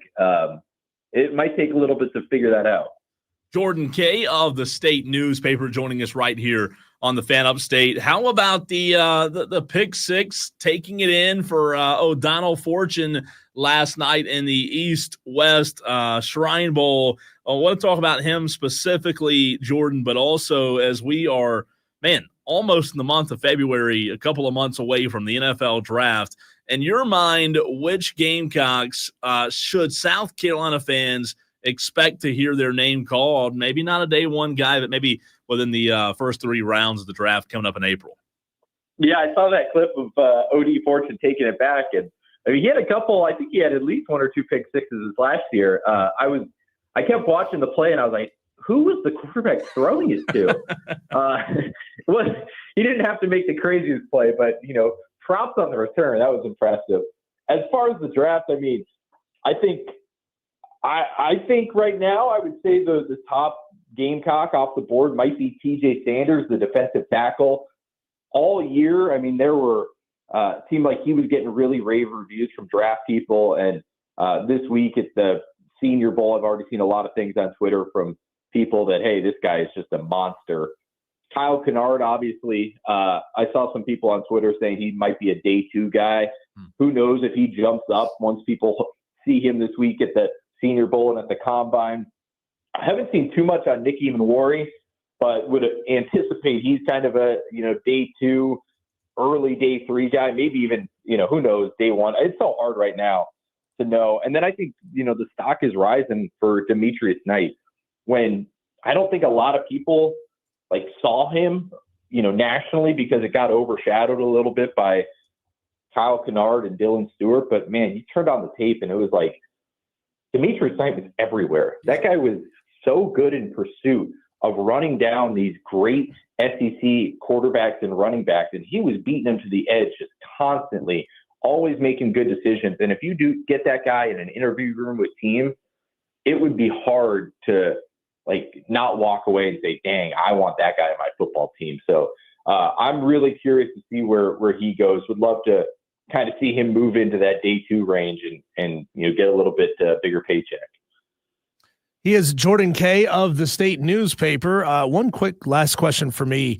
When you talk to the guys that have played at South Carolina who are now playing in the NFL, and specifically when you look at the Carolina Panthers, they have multiple guys who played at South Carolina on that roster.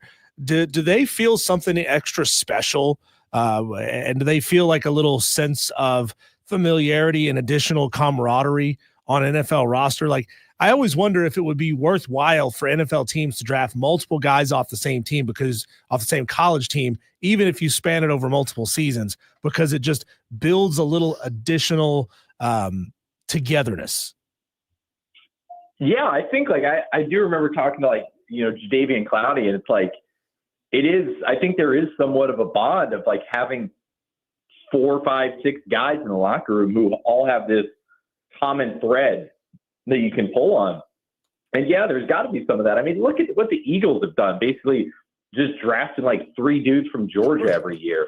And there is some level of accountability of these guys all know what the others, they can kind of talk to those guys in a different way because they've known each other and have shared experience and have relationships. So yeah, I've always thought that too, of hey, why not, go get teammates? Hey, Joe Burrow and who is it? Jamar Chase. Perfect example. Hey, you guys were great in college, had a great connection. Just keep it going. The Panthers one, I always do kind of wonder, because Jadeveon Clowney and Xavier Legette, they were a decade apart in age, maybe more than that. It's kind of crazy. I don't know how much they actually have in common in terms of South Carolina. I think some of the buildings that Clowney was, practicing in and, going to study hall in, weren't even built when Leggett graduated. So I always wonder that. It's quite the age gap, but I'm sure it does help a little bit, especially the Panthers side where you can see Leggett has to drive an hour and a half and he's at a, women's basketball game. He's going to football games and stuff like that. I imagine that part's pretty cool too, of kind of being able to have a little familiarity with your surroundings. Follow on Twitter at Jordan Kaye. That's KAYE_23. He covers South Carolina football for the state, does a fantastic job. Jordan, we appreciate your time as always. Great stuff. And we will talk to you soon, my friend. Thanks, fellas. Have a good one. That's Jordan Kaye. Fantastic stuff as always. And he's right about that.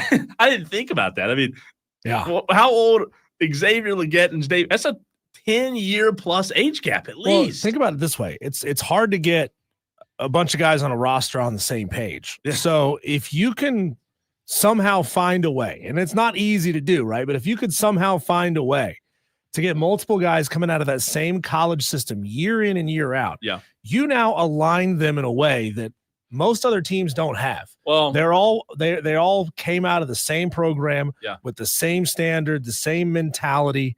And I think there's no way that's not beneficial. No, I think his answer about the Eagles is a great point because he's right. I mean, they've got, 3 dudes on the defensive line that all played at Georgia. So, I think there's value there without a doubt. Fantastic stuff from Jordan. When we come back, Cole, we'll whip around the sports world, see what else is happening out there on our Daily Wires.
happening out there in the sports world, Cole? Let's whip around and see what's happening in our daily wires. This is the buzz. The betting numbers are virtually 50-50 on money coming in on the Super Bowl, Eagles and Chiefs.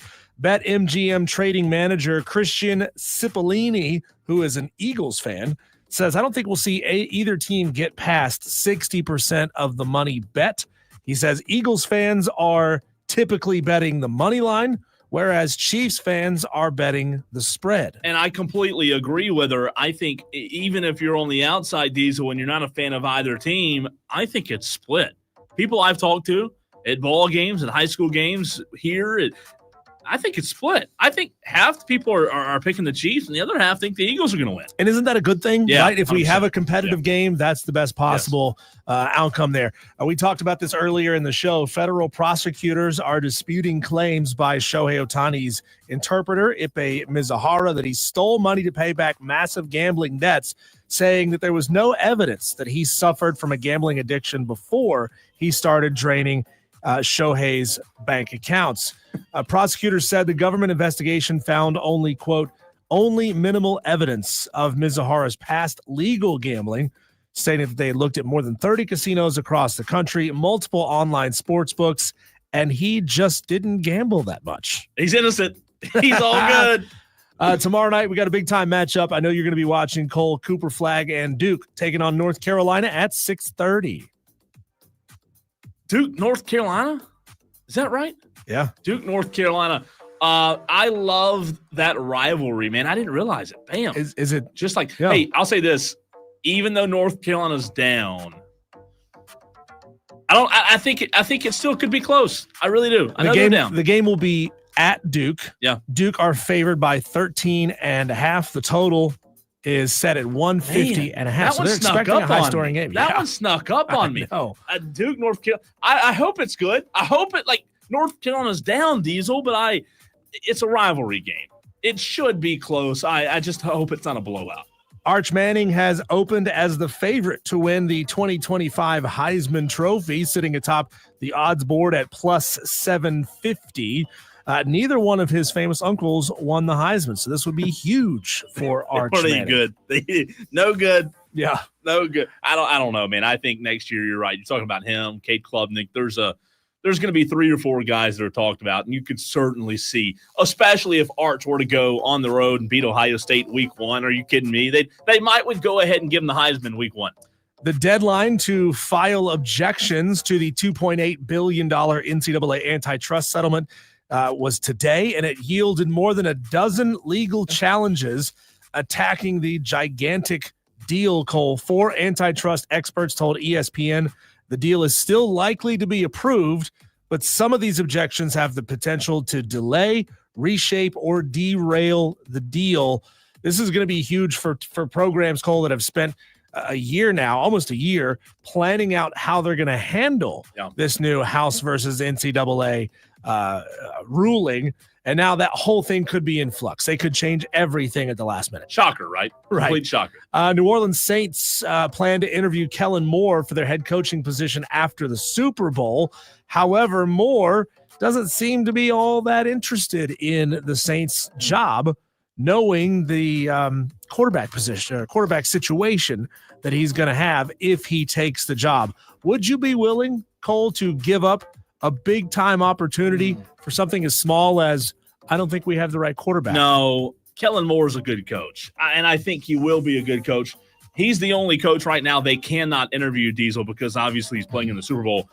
I know they're bereft of talent right now. I know the salary cap situation in New Orleans isn't good, but it's New Orleans. You've got one of the best fan bases. Great fan base, great city, a lot of history. They've won Super Bowls there. Come on. I'll tell you this. The right quarterback is only a draft or 2 away. Oh, 100%. 31st of January at 4:53 p.m., I say he does take the job. He is the next coach of the Saints. I think he could have been the next head coach of the Dallas Cowboys. Don't say that. You could have had him. But Jerry had to jump the gun and hire Schottenheimer. Shut up. Those are your daily wires. I'm done now. I'm exhausted. I don't want to do the show anymore. You made me depressed. Diesel, however, some not depressing news in the very next segment. We talked before the season started about guardian caps, right? In the NFL, concussions are down 17%. Are guardian hats or guardian caps to think?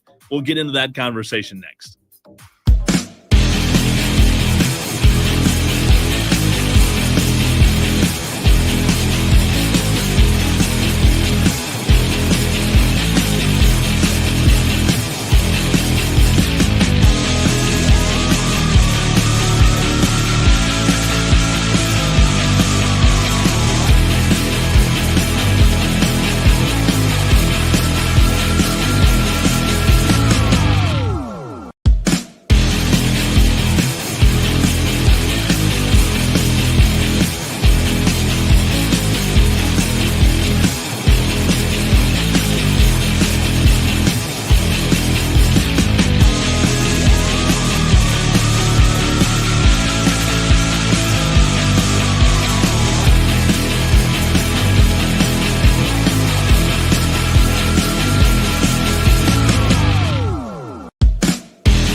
You know, there are so many things, Diesel, that make you a Tolo, but to go from a Tolo to a really good Tolo or a great Tolo, you do things like Madcraft. Our last guest, Jordan Kaye, at Jordan K _23 on X. I put it on the stream. Madcraft said he did it. He followed him.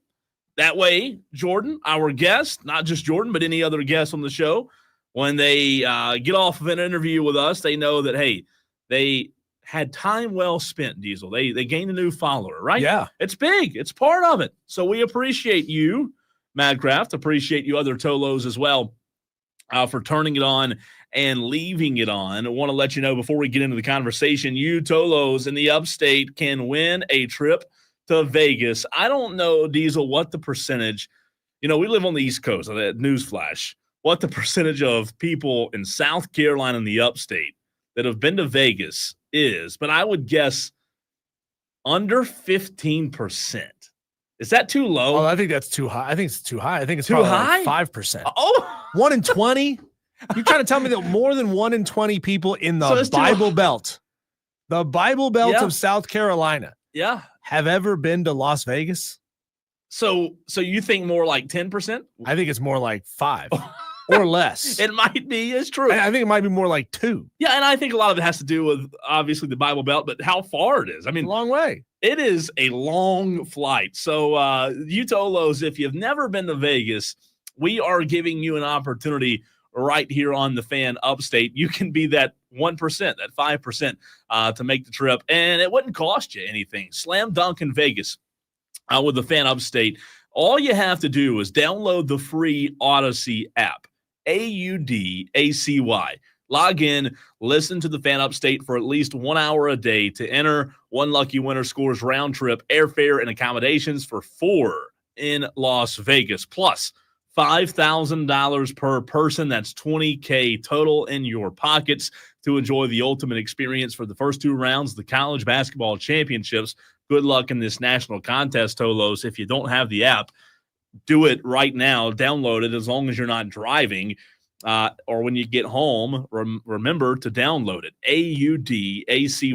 If you live in Spartanburg, Diesel, or Greenville and drive to Anderson for work every day, or drive to North Carolina and can't listen, Tom in Somerville's, man, he cracked the code. You download the app, you can listen, you can turn it on and leave it on. And a lot of people, I have people tell me, Diesel, they just turn the Odyssey app on even if they are in the upstate and listen that way. That way, if they drive outside of the FM range, they don't lose frequency. I have to use the Odyssey app all the time in my Jeep for whatever reason. I don't know why. The radio antenna in it stinks. Like it's just it's bad. And I've replaced the antenna, got a taller antenna. Like here's my problem: is I took the factory one off because I didn't like this big antenna whipping all over the place. And then every subsequent antenna that I put on it since has been awful, like terrible reception. So I use the Odyssey app all the time, even on stations that have strong signals in the area, like the Planet, the station that I'm on after this show is over. And I will just turn it on. And it's like great if you're, kind of right there on the edge of where it sounds good. Yep. And you hate that it just kind of goes in and out constantly. Then you can download the free Odyssey app and it sounds great. I drive a lot for work and my other job, what I do outside of radio, and I do the same thing. If I'm, going toward Columbia or toward North Carolina, you turn the Odyssey app on and leave it on, and bam, problem solved. Oh, and by the way, you can win a trip to Vegas by doing so. I mean, how cool is that? So download that app, listen to the Odyssey app for 1 hour per day, and you might just be going to Las Vegas. I think that should be, if we ever put together a promo of like rules of being a Tolo. Yeah. Obviously rule number 1 is turn it on, leave it on. Yep. Rule number 2 is that you go follow all of the guests that we bring on the show. That's true. Like every single time you hear us bring a guest on, you go to Twitter, you go to Instagram, wherever we say their right. Most popular content Only platform fans, is. Sure, why not? And you go and you follow them there, and that way and especially let them know, tweet at them, be like, hey, that's right. I heard you on Wire to Wire with Diesel and Cole Bryson, and they're gonna be like, oh, sweet, I get like 2, 3, 4 followers every time I go on that station, I'm going to keep going on that show. For sure. It's the best. It's the absolute best. Odyssey app. Like Diesel said, give us a follow on our socials as well at the Fan Upstate. If you are not on Twitter, you need to be, because you can watch the show. He's at Diesel on radio. I'm at the Cole Bryson. Give us a follow if you have not done so already. Welcome into hour number 3 of Wire to Wire. He is Diesel. I'm Cole Bryson. And Diesel, we talked about this. We mentioned this back in the summer, I believe, as football season was approaching. We started to see more and more Guardian caps, right? Not just those goofy things that make people look like Darth Helmet from Spaceballs. The goofy, safe things. Yeah. Not just at the pro level, but the college level, and even at the high school level. I don't know that I've seen anybody in a college game wear a Guardian helmet. Have you? In a college game? A pro game, I've yes. seen it in pro games. Nah. Was it DeMar? Is it DeMar Hamlin wears one? I know there was a Buffalo Bill that wore one in the championship game, and I know I've seen a Steeler player wearing it. I can't say that I saw. It's a lineman for the Steelers. Okay. I'm glad you said that, because I was going to bring that up. Yeah, it's not a lot. It's not a lot by any means. However, can we? And this is the question to you, Diesel, as well as the Tolos at 844-FAN phone 844-326-3663. Get in on the text line or the phone line. The number's the same. One number does it all. Can we attribute concussions being down to the Guardian caps if a lot of people aren't wearing the Guardian caps? Because the NFL this season recorded its fewest number of concussions, Diesel, since it began tracking the data in 2015, which is good. The total number the total of 182 concussions during games and practices in both the preseason and regular season represented a 17% drop from 2023. The previous low for the same time period was 187 in 2022, not counting the 2020 season when COVID protocols canceled the preseason. So a significant drop, 17% is pretty good, right? But how many? We'd have to know like how many hits.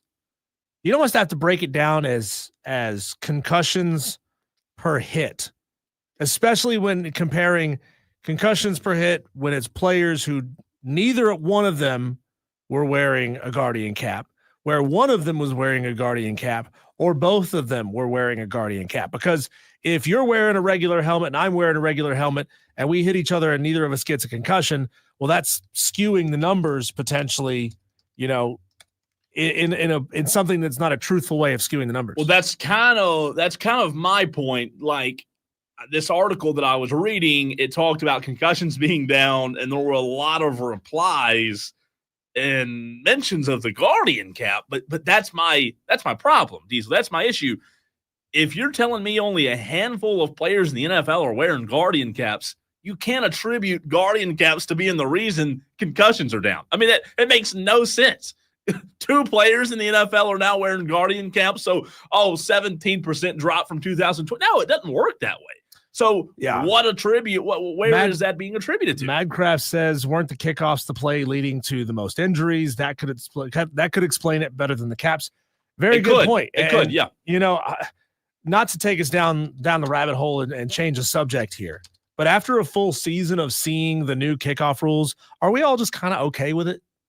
Like a lot of people hated it. I don't like it, but Diesel, a big but here. If you show me data that the new kickoff rules are attributed to the concussion rates being down, I'm all for it. Yeah. I want player safety. But if there's no correlation, then why are we doing it? Right. What's fair? Yeah, you gotta test your theory. You can't just assume that your theory is correct and say, all right, we're going to fundamentally change the game or this massive play, to reduce head injuries, and then it not actually reduce head injuries, and then just keep doing it anyway, right? Because now we've changed the play and it is what it is. I don't know that. Okay, so the new this comes from NFL.com, Madcraft, and any other Tolos out there. The new dynamic kickoff rule, Diesel, from NFL.com, and let's see if there's a writer on this so I can give them credit. No, it's just NFL.com. the new rule worked as intended, says NFL.com. Returns increased 57% in the regular season, and there were 7 kickoffs returned for touchdowns, the most since 2021. The new rule slowed the average player speeds as intended, which led to a lower concussion rate, down 43% versus 2021-2023 average, and the fewest lower extremity strains on the play since at least 2018. That's interesting. Yeah, so the play seems to work. Why? You know, it's so funny, Cole, how many times people will just resist change for the sake of resisting change without realizing, oh, this means my favorite players are staying on the field, that we're not having as many slowdowns and stoppages in play because there's more injuries going on, or there's fewer injuries going on, I should say. And like, you know, start to realize, oh, some of these changes actually are for the good, even if my initial reaction was, I didn't like it. Maybe it'll teach people to go for the wait and see approach rather than the instant hammer. I don't like it. This sucks. Yeah, instantly I didn't. And I still don't. However, with this data that I'm reading from NFL.com, and obviously as the sample size grows into 2 to 3 to 4 or 5 years of this new kickoff rule, we'll have more and more data. If it shows, hey, we're decreasing concussions and something that I didn't even think of, lower extremity injuries. So I guess on a kickoff return, your chances of a lower extremity injury are higher because of the speed of the collision to a lower part of the body, right? This is positive news to know that these changes are happening, that concussions are coming down, lower leg injuries are coming down. Really, you can't know, though, for sure if it's because of guardian caps, unless you were to mandate that guardian caps in all practices and all preseason games. I mean, I'm fine I think with at that point you might be able to get enough data to form a better theory as to whether or not like what kind of effect it has outside of just the kickoff play. So, you know, in practice, these guys slam heads into each other over and over and over again, probably more times than you do when you're playing a game. Like taking batting practice, you take more swings in batting practice than you do in games. So the likelihood of you straining something or injuring something in BP is higher because you're stressing your body in a different way. So I'd love to know if they could make that happen just for a year. And I know it's a lot of players don't like it because they feel like it looks goofy. But if that's the only reason you're not doing it, and not fully testing this to know for sure what the root cause of these injury numbers coming down is, you won't know for sure until you do that. I like that idea. Listen, who cares what the players think? Mandate it. Nobody watches preseason football anyway. Mandate it. I'm with you. And what it does, it gives you an A/B test, right? It gives you some data as to whether, because like I said, right now, hardly anybody's wearing them, so you can't really say, oh, the guardian caps are dropping concussion rates. So, and if you don't really like them, then why not retool the helmet to essentially have the guardian cap on the inside? And so you have more padding inside of the hard shell. I don't think they can fit anymore. I mean, you see how tight those things are? But I mean, helmets would get huge, right? I mean, that's the only way. And I think it's why they don't like them, because they look silly. Yeah. So what if you could take the silly look of the soft material, cushy material outer shell off and then put that inside the helmet? You just expand the size of the helmet. Bobbleheads. I know. Bobbleheads. Like, you're not a movie guy. Do you know Darth Helmet?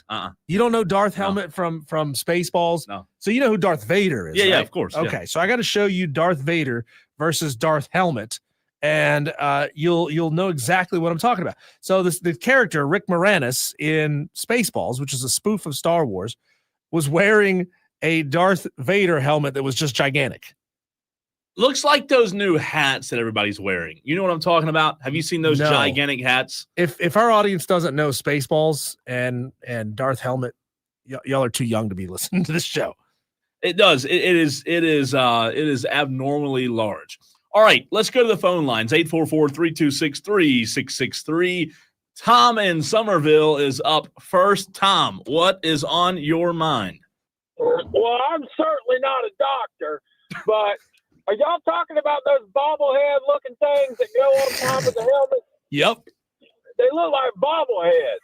I've been wondering what in the world them things are for, but you did see them a lot more this year than you have in year past. And I was wondering, back in the day, ESPN had a show called Sports Science.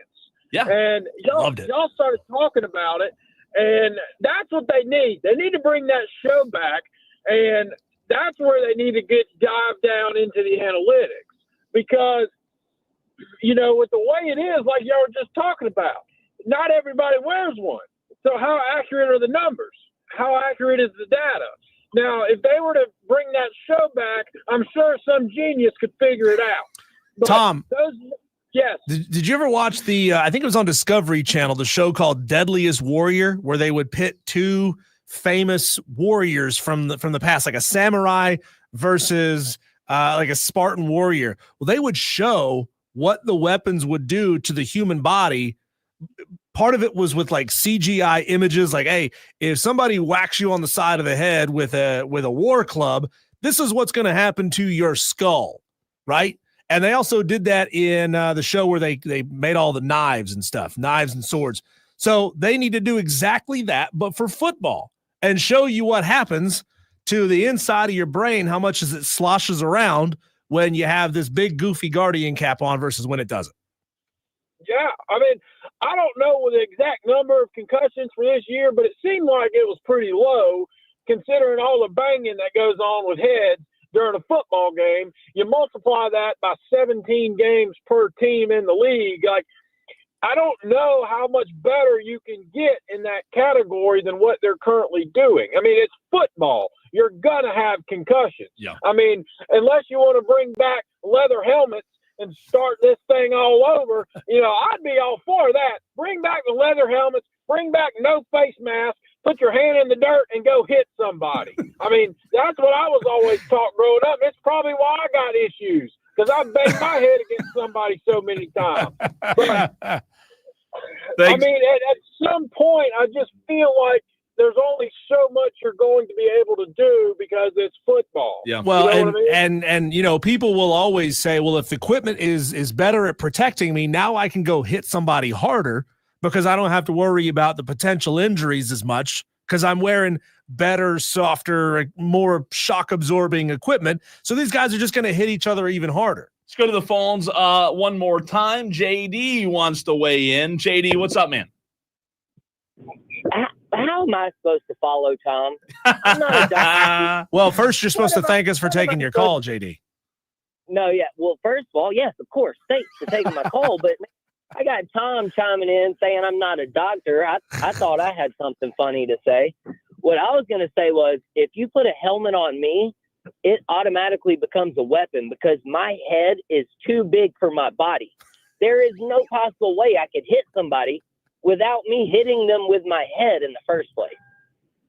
What do you think? What do you think the medical cause is for your head being too big for your body? Do you think you were dropped on your head as a child? Well, no, I probably didn't lift enough weights and eat enough veggies and meat growing up would be my first guess. Be sure to drink your Ovaltine. It was, they meant it. Okay. Right. Yeah. Eat your meat, eat your veggies, grow into a big, strong boy, or else your head will outgrow your body. But I did want to chime in just on the kickoff thing. Yeah. I'm happy that the NFL did make this NFL rule change just because they created a play that was basically a moot play. Nothing ever happened on the kickoff for the most part. And this year they weren't able to entice teams to make returns and force them somewhat to take the ball and try to run it, try to make a play out of nothing. And so their concussions are down, I think 17% overall. You even mentioned their ligament injuries and all that stuff went down. So kudos to the NFL, though, for at least being a little bit proactive for a change. Yeah, I'm with you. Like I said a minute ago, at first I didn't like it, but if it shows data that we're lessening injuries, I'm all for it because nobody wants to see more injuries. We want the best players playing in the postseason. So, yeah, I completely agree with you, JD. I can't believe you just gave Roger Goodell credit for something, JD. Right. Well, me either. We don't do it often. But just not even the part of the less injuries, just the fact that we went from seeing a kickoff that was always a touchback. Now we're seeing a little bit of action on that play. And Shane Beamer, we're Beamer ball, man. Special teams, you got to make stuff happen on special teams. So if the kickoff is basically eliminated from you being able to make a play, it's a snooze fest. I mean, the equivalent would be like, let's just intentionally walk the guy and you don't even have to throw the 4 pitches anymore like in baseball. Yeah. That would be a comparison that I would make to the NFL kickoff.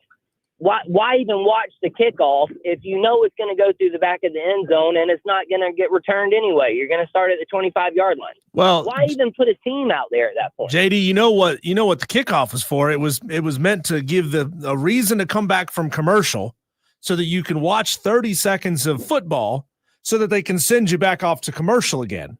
That's the whole point. It was so you could build another commercial break. Fact there, media timeouts, man. I'm getting used to them with Furman basketball and stuff. Y'all be blessed. Not sure. Thank you, man. Appreciate it. 844 fan phone. Good stuff there on the concussions. We'll revisit it, obviously, because Diesel, like I said, there's going to be a lot more data that comes out. But my last thoughts, I'm glad. I'm happy. I think Roger Goodell deserves a ton of praise because, you know what? Concussions, they're not good. Nobody wants CTE. We want safe. We want safety, right? We want our players to be safe. And I don't like it. I didn't like it initially, but if it means more player safety, sign me up. We want our eggs scrambled on our plates, not in our brains. Yep. When we come back, Cole, I want to ask you and the other Tolos as well, 844 fan phone. If you were a Major League Baseball pitcher, what would your walk-up music be? You know, you get to pick anything. What would you want your walk-up music to be? I'm going to make a case for what I think it should be next on the Fan Upstate.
Trey, I just did it, man. You didn't put Dang a coin it. in the jar. I got to put $1 in the jar. Trey from Kentucky says he's listening on the Odyssey app now. He says it's absolutely fantastic. That's awesome. Trey the from best, Kentucky is earning a chance to maybe go to Vegas and hang out for the first 2 rounds of the college basketball championships. And he could be going with $5,000 in his pocket and 3 more buddies who also have $5,000 in their pockets. That could be you. Trey from Kentucky, I hope you win. I really, really do. I'm going to go in and stack the deck for you. I hope I can help you win this challenge. And we have a couple more text messages to follow up on the segment from the last segment there. Dewey says, we done turned into wusses, misspelled wusses. We need to plat football without helmets. Corrects himself, says play. I think that right there, Cole, is a good reason why we should have helmets. Because of Dewey? Yeah. Yeah. Dewey, did you play football without a helmet as a kid? Is that we need to dig into the history, the lore of Dewey and find out why you are the way you are. Maybe it's because you played football without a helmet on. Y'all, no. And in that case, let's get Dewey a guardian cap for just life, a guardian cap for life, not necessarily just for football. It's Wire to Wire with Diesel and Cole Bryson. Cole, I already got a message on this. Love you, Cadillac. Appreciate you being Johnny on the spot with this thing. Cadillac and y'all might have good submissions, but nobody's going to have as good a submission as me. The question is, Cole, if you were a Major League Baseball pitcher, which avenue would you go for your walk-up music? Now, everybody, of course, we've all seen Major League, and we know Rick Vaughn coming out to Wild Thing, and it was absolutely awesome. We all know Mariano Rivera coming out to Enter Sandman. Like, the dude was intimidating as hell, right? He was. He just his reputation alone was intimidating. And then you add a heavy metal song that was still relatively new when he started using it. It just added this like mystique. Yeah. Like you just knew you got to have something. He was with some coming juice, in and he was going to throw the ball 200 miles an hour and you didn't stand a chance of hitting that thing. No, you didn't. So, you got to have some juice. I just wonder, Cole, though, is playing like heavy metal and trying to be intimidating the best actual way to be intimidating? Yes. I mean, think about it this way, Cole. Let's just say you have the body and the reputation of John Rocker.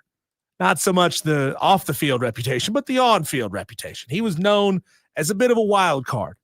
What did he? Do you remember what he used to come out to? No, I do not. John Rocker. Imagine though if John Rocker had chosen to come out to "If You Want to Be My Lover," right? And he psychs the other team out like, what is this joker doing? You know, they think, oh, he's a little light in the loafers. You know, they think there's no way this dude ain't serious. And then he comes out and dusts you with a high inside fastball, a little sweet chin music, backs you off the plate, and then proceeds to throw 3 straight strikes, 100 miles an hour right down Main Street. I think, Cole, that all these pitchers trying to play the heavy metal isn't actually all that intimidating. I don't agree. And I'm not throwing any shade at Cadillac because I love your choice. Cadillac, you and I have talked about heavy metal multiple times in the past. He says his would be 5 Minutes Alone from Pantera. He's like, I would have chosen Walk, but that wouldn't go over very well. You know, you're right about that. Unless you literally walk out from center field instead of running, right? Yeah. Remember John Rocker used to sprint. That was one of his things. You ready for mine? Yeah. Or you want to give yours first? No, I mean, I want to. Is there any chance ours will be the same? Because we have not talked about this. If it's the Fresh Prince theme song? I'm just curious because I'm not going to tell you mine. And look, again, respect to the Tolos. There's no better option. There's no better submission than this. I mean, this would be mine. I'm not going to tell you. I'll let you hear it. But Diesel, this is the only answer. There's no better genre. You said rock, right? There's no better genre, and there's no better song for someone walking out. And this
Buckeye Mike would like to walk out to. If you can I open got up you. my I got you.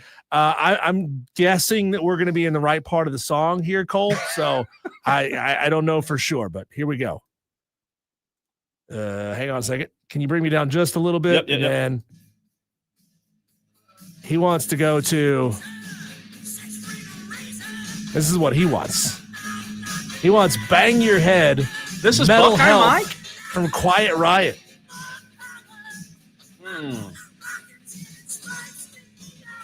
I don't know about that. It's a good song, but walkout song? I would give it like a 5 out of 10. Well, to who was it? Cadillac, who said he wouldn't come out to walk because the obvious connotation of throwing balls. Yeah. You certainly also wouldn't want to come out to the famous Accept song, Balls to the Wall. Even though that's a phenomenal song. It's a phenomenal song. It is. But I mean, I would want to if my choice couldn't be Cole, that I would come out to something goofy, like I would be psyched, right? I'd be ready to go. And I would be playing Spice Girls because it psychs the other guy out. The question is, what would you rather do? Would you rather psych yourself up with a song, or would you rather psych the other team out? No, I don't want to with the song. I don't want to psych anybody up. I want them to fear me coming out.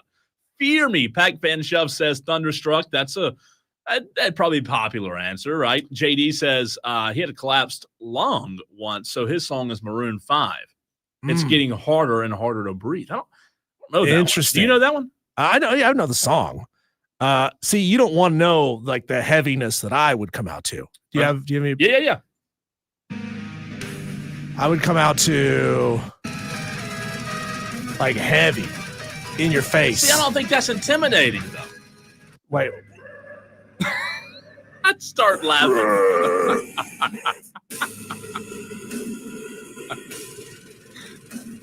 I would start laughing. I would literally start laughing. That's heavier than Inner Sandman. No, that's way scarier than Inner Sandman. Yes, it is, but you can't understand it. I was in that's kind of the point. I was in the office one day editing audio. This is like when I first heard that song.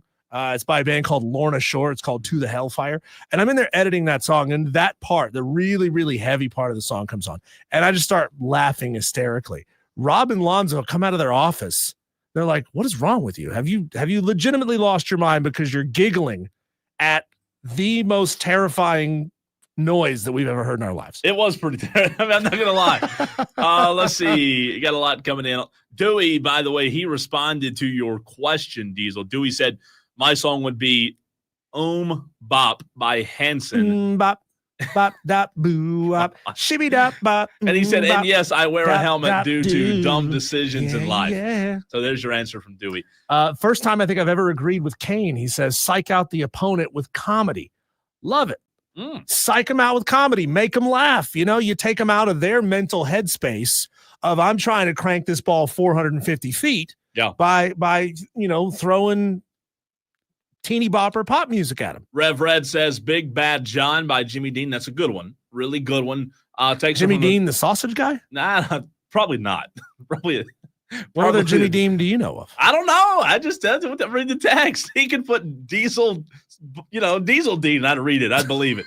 344 says let the bodies hit the floor. That one's just, I don't know. That one's, I think it's overplayed. I think that one's not like, see, that's one of the things that happens with time, right? Stuff that used to be terrifying. Yeah. Consider the fact that parents in the 50s were terrified of Elvis. They were terrified of Elvis because he would gyrate his hips. But he was singing, ain't no matter how much. That's not scary. That's not heavy. That's not mean. It's evil. It's not heavy. It's nothing. It's just Elvis. But parents were terrified by it. People used to be scared of Black Sabbath and Led Zeppelin. Now they're in Cadillac commercials. It's not scary anymore. Yeah. Over time, songs that used to like shock people are gone. I mean, obviously you've seen that one commercial for like Pampers pull-ups with Marilyn Manson in it. Marilyn Manson. Marilyn Manson is, wait a minute. That's the one I was playing for you the other day. Was it? I'm pretty sure. Hold on a minute. I know this is great radio. I'm telling you. What genre is Marilyn Manson? Metal. Okay. Rock. It's really rock. It's really hard rock. It's not metal. But when it was brand new, Cole, it was scary as hell to parents. I think this is Marilyn Manson right now. Yeah, that's Marilyn Manson. Yeah, this is newer Marilyn Manson. But you know what movie? This was the other day I was telling you, John Wick. This is a good one. You're right. That was in John Wick, wasn't Marilyn Manson was in John Wick. See? I watch 1 or 2 movies a decade. Which John Wick was this in? Number 1? No, I think it's 4. I think this is like the John Wick theme. I think this is in every Is it? one. Okay. I think. I love John Wick. I loved John Wick Part 1. It's the best. Because it was realistic, right? I mean, it was, you could understand, here's an ex-badass who tried to get out. They pulled him back in, and he goes on a tirade. Once you get past that, it got to the point where it was silly, and like it became a spectacle of how many things that we can smash up. But how many people you can shoot in one It was movie. the whole like we've got a network of spies and assassins all over the world. It got stupid. I liked them. Don't get me wrong. I liked all of them, but the first one's by far the best. It's not even question. I don't even think I saw number 3. I liked all. They were in the desert or something. I never even saw that one. I like them. I really do. John Wick's one of my favorites. It's a good one. And Keanu Reeves. I mean, who doesn't like Keanu Reeves, right? But you're right. Of course. It's the first one's. He's a man of the people. The first one's Keanu always Reeves takes the best, man. He takes the subway around New York City. Does he? Yeah, he don't ride private. Really? I didn't know. No, he's a man of the people. Like he'll just sit there. Anybody comes up and talks to him, they come up and talk to him. Pac Fan Shuff wants Thunderstruck from AC/DC. It's a good one. It's a classic Pac Fan Shuff. I guess he's going more the route he wants to psych himself up, not psych the other guy out. Well, you got to get hype. You have to have that juice. The juice is flowing, as they say. Texters, good involvement, good interaction. 844-FAN phone, 844-326-3663. Continuing along, I forgot how to talk all of a sudden and forgot where my brain was because we were with all that heavy metal in that last segment. Continuing along in hour number 3, continue the interaction on the other side. He's Diesel, I'm Cole Bryson, and this is the Fan Upstate.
Tolos, I have a question for you about this time of year, Diesel. We spent a lot of time this week talking about what to talk about on the radio during the slower parts of the sports calendar. That's some Inception level stuff. Yeah, it is. We're talking about what we should talk about. Post football season gets slow, and you know what? During football season, people like their weekends change, their calendars change, because I find it true with myself during football season. I cover a lot of football games. I'm at friends' houses watching football. At a sports bar or a restaurant watching football. Football leaves. Then you have this time period between like January, the middle of January until baseball starts, maybe honeydew spring. season. And that's what, look, there's no honeydew list for me, but that's what I want to know.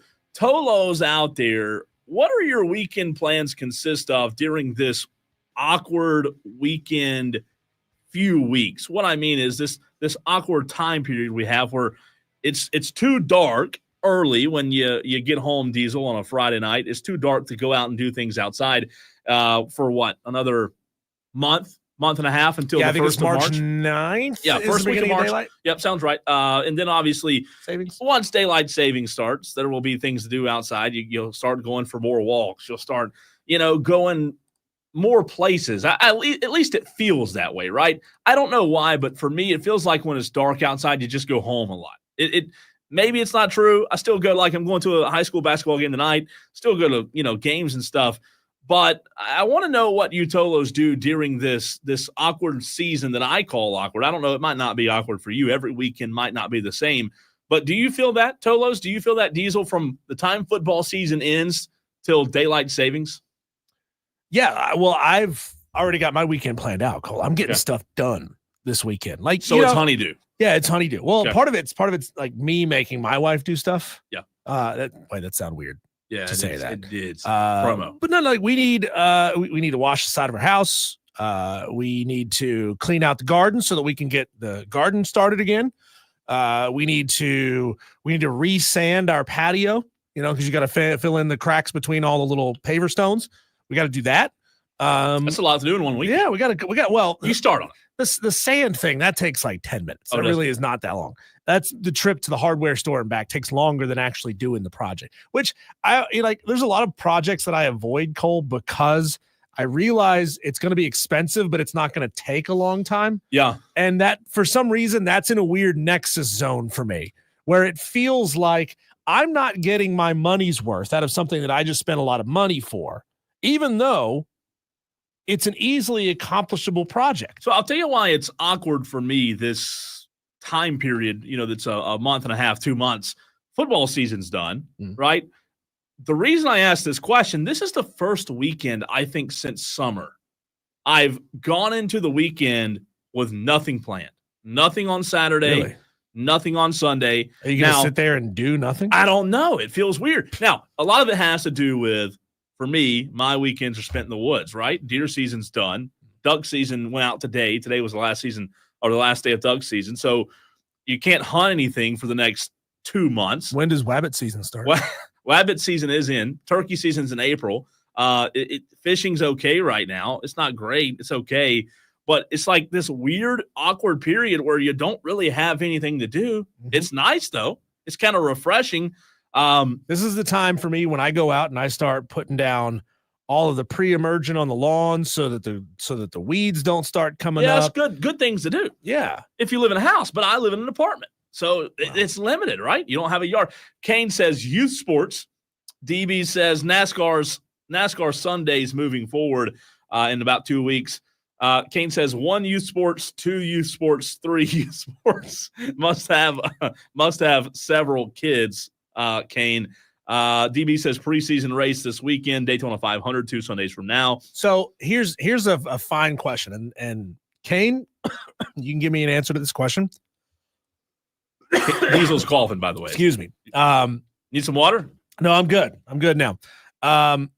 Is it in any way, shape, or form, as a diehard sports fan, is it in any way, shape, or form acceptable, or is it 100% creepy to be driving down the road, you see a youth sports event happening, you just pull over and go watch it? It's creepy. Like, you don't have a kid playing baseball, for example. Let's say we're talking about baseball, and there's a baseball game going on over there. You just love baseball, right? Yeah. And you just pull over and watch a baseball game. No, that's weird. Like you're not. I think so. I'm not saying you have any weird feelings. Yeah. About being there to watch. You just love baseball. You go watch just wanna, YouTube. Like you got $10 in your pocket. There's probably a $10 ticket or $5 free. Who knows? 30 years ago, that'd have been okay. Not today. You can't do that. You can't do that. No. Dan B says it's totally It creepy. is You good. can't do it. Dewey says, I'm going to church. Dewey, you're going to get a church on a Saturday? I mean, what are you, a Jehovah Witness? I mean, yeah, on Sunday morning, that's fine. Whatever. But I'm saying I have a free Saturday. It feels weird. Tolo Steve says, start doing projects on the house, get the garden ready for the weather. The weather Me and warms you, up. Steve, we're doing the same thing this weekend. I love gardening. I have a garden, but it's not, it's too early. I'll start on that probably March. Where do you have your garden? You live in an apartment. Great observation.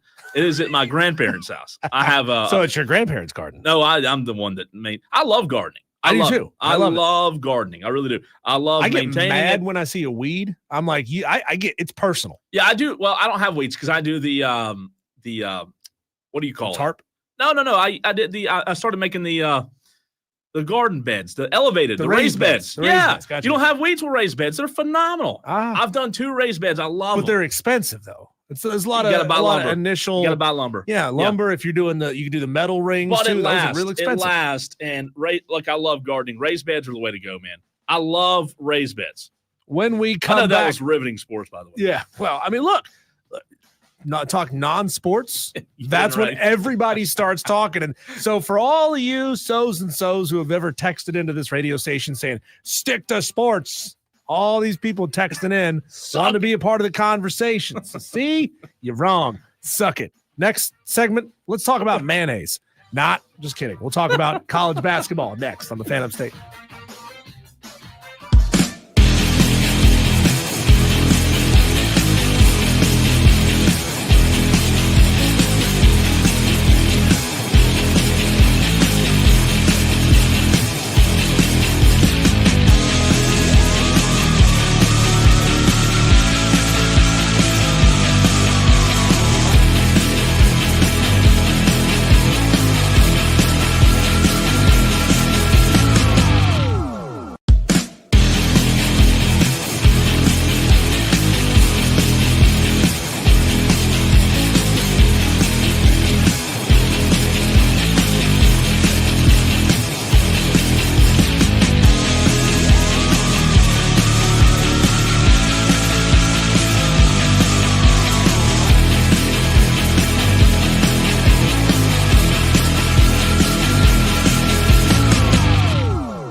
Who's putting together these college basketball schedules, Cole?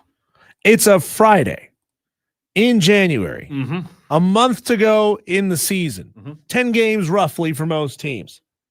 And there's exactly one game tonight in college basketball that features a top 25 team. Whoa. Game. You mean to tell me Yale and Princeton right now doesn't interest you? Well, they're not top 25. Why would I watch a not top 25 team play? It's not my school. Or they're not top 25 either.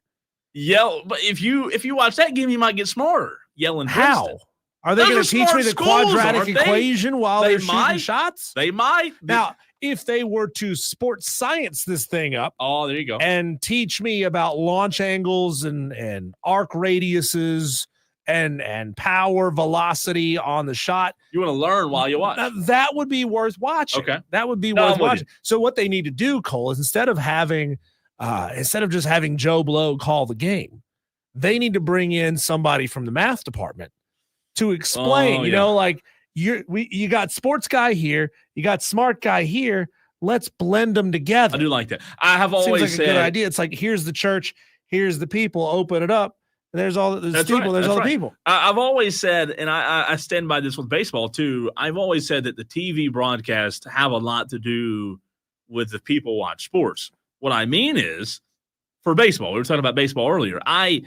I think as a Braves fan, I would have a lot more interest in any random Wednesday night major league game if I turned the TV on and the players were calling the game. Like the players were something like that, something to where, it was just different. I'm not saying Nickelodeon, Diesel. I'm just saying for me, a random, let's say Friday night baseball game in 2 months from now between the Yankees and Blue Jays, I'm not going to watch. It doesn't move the meter. Well, they tried that for a while. They put mics on a lot of the players. Yeah, so for a little while. You got more access to the players. I think you overestimate, Cole, how entertaining most of these guys are. They're probably the Major League Baseball players. No, that's what I'm saying. I love it. I don't want. You don't think they're entertaining? Not all of them. Well, you find. Let's be real. I'm not saying all the players should do it. I'm just saying maybe not the players broadcast. Like 50 guys on these rosters combined. How many of them are entertaining enough? 50. I'd say 10. 10? I'd say 10. A fifth of, wouldn't you? And how many of them can do it without cursing? Well, that's fine. Without commenting on the blonde in the third row. That would be great, though. Well, that's what I'm saying. Baseball would be fun to watch. Oh, and by the way, Aaron Judge just hit a home run, right? Like, I'm not saying go to the look, letting the players broadcast. I'm kidding, right? But kind of, not really. Potentially problematic.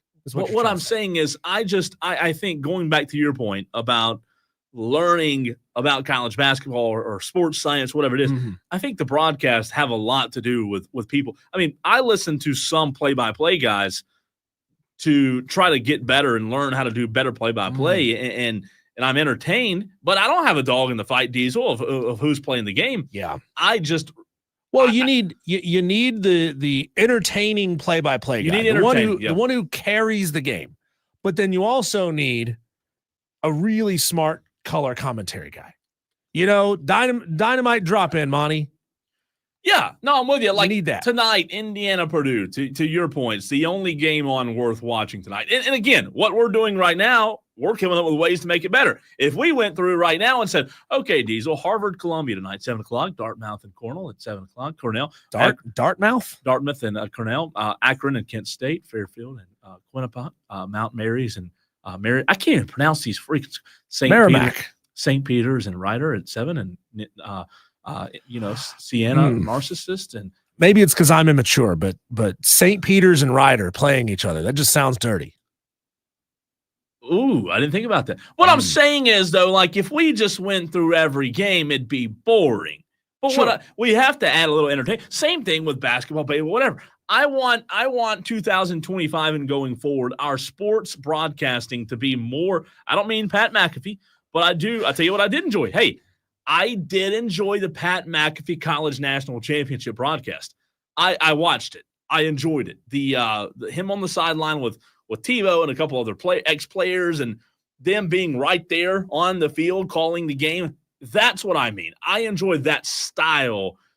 It's more modern, right? It's not as traditional. You know what style that is, Cole? and I'm going to do something here. That is ESPN doing this during the game. They're just jingling and jangling keys in front of your face, hoping that that'll keep your attention. And I think you in today's day and age, I think you have to, right? I can't stand Pat McAfee though. I like Pat. Hate Pat McAfee. I thought Pat McAfee was funny for like 5 minutes when he first started on game day. Yeah. If you asked me why I like him, I think it's his style of show that I like. Well, you know what's funny? I was watching game day. I don't know if it was a national championship game or if it was one of the semifinal games. And Pat is doing this thing like where he's making his pick, right? He starts talking about the team that he thinks is going to win, and he's hyping. And I said, Ashley, watch, he's going to pull the rug out and pick the other team. And then what did he do? He pulled the rug out and picked the other team. I've seen Pat McAfee do that like 5 times. Sure. You know, like the really famous one was they were at Georgia. They were at a Georgia, Alabama, yeah.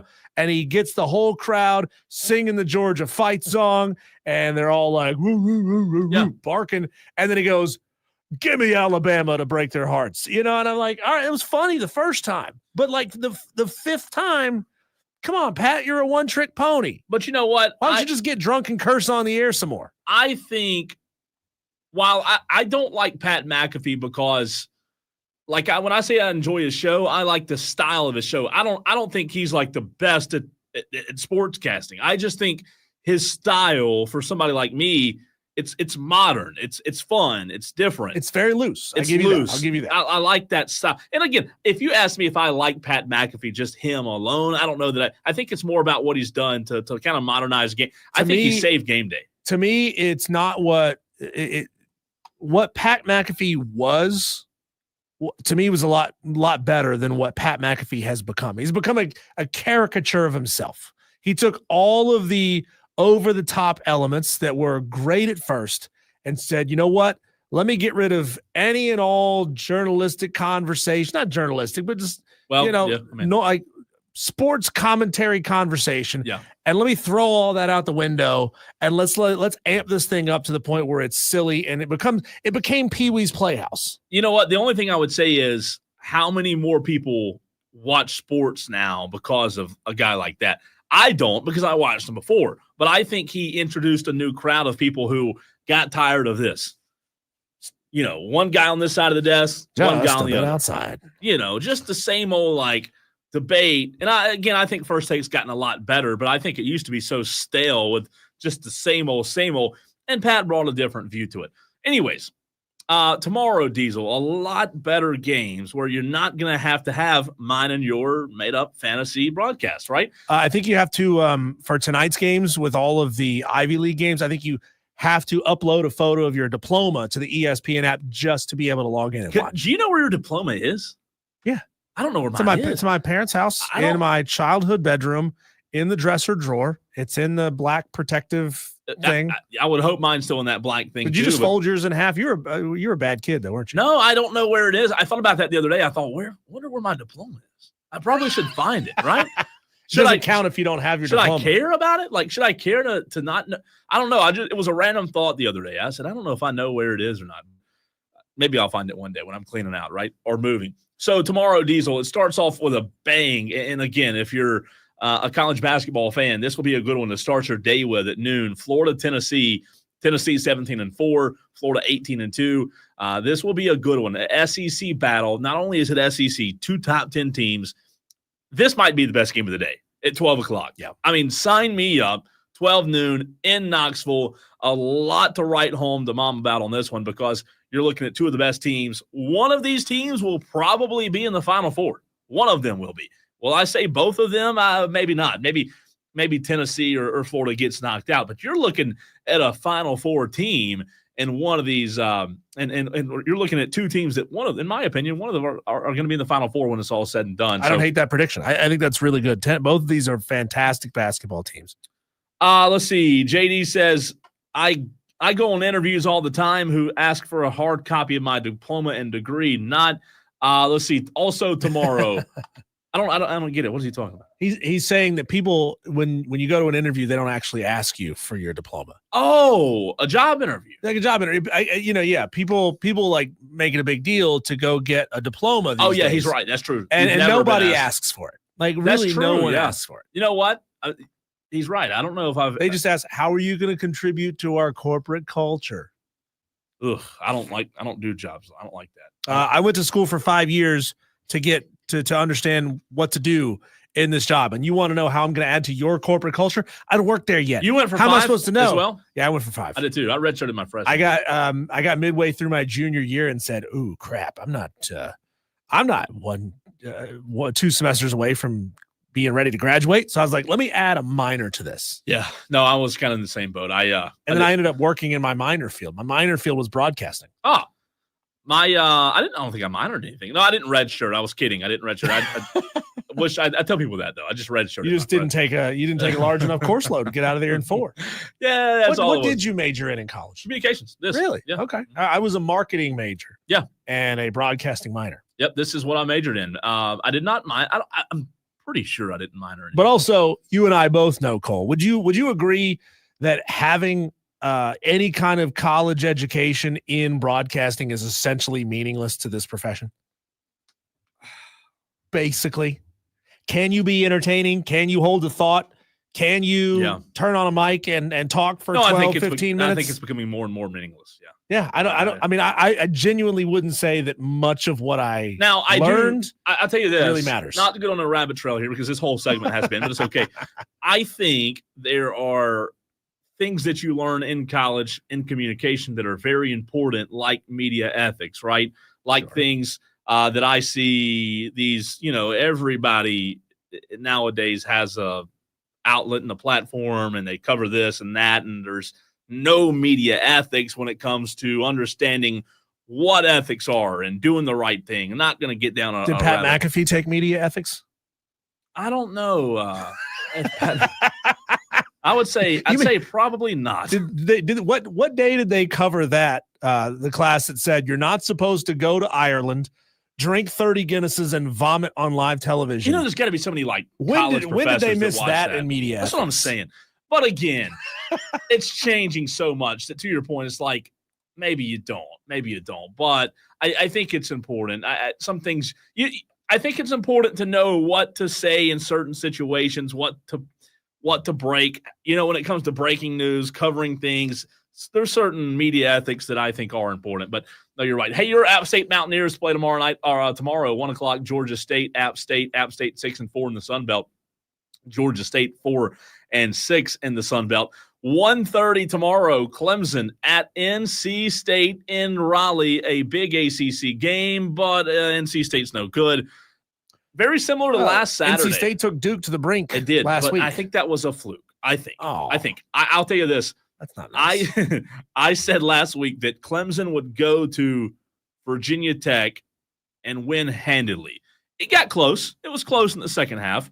They ended up winning pretty handedly. I think Clemson's really good, and I also think that you can have really good teams throughout the course of the year struggle at times. I'm not saying like Clemson's elite by any stretch, but I think Clemson is at the point now. They had some figuring out to do early in the season. They had some guys who were sick as well, like Victor Locken. And I think this team now, when I watch them, they're starting to gel and they're starting to hit their stride better, in my opinion. I think what I'm getting at is I think they go up to NC State, and I think they win by 10+, maybe 15+. I don't think it's relatively close. I think Clemson gets a big win on the road against NC State. NC State, to your point, this past week played Duke close, maybe a little high, and then a drop-off. We'll see.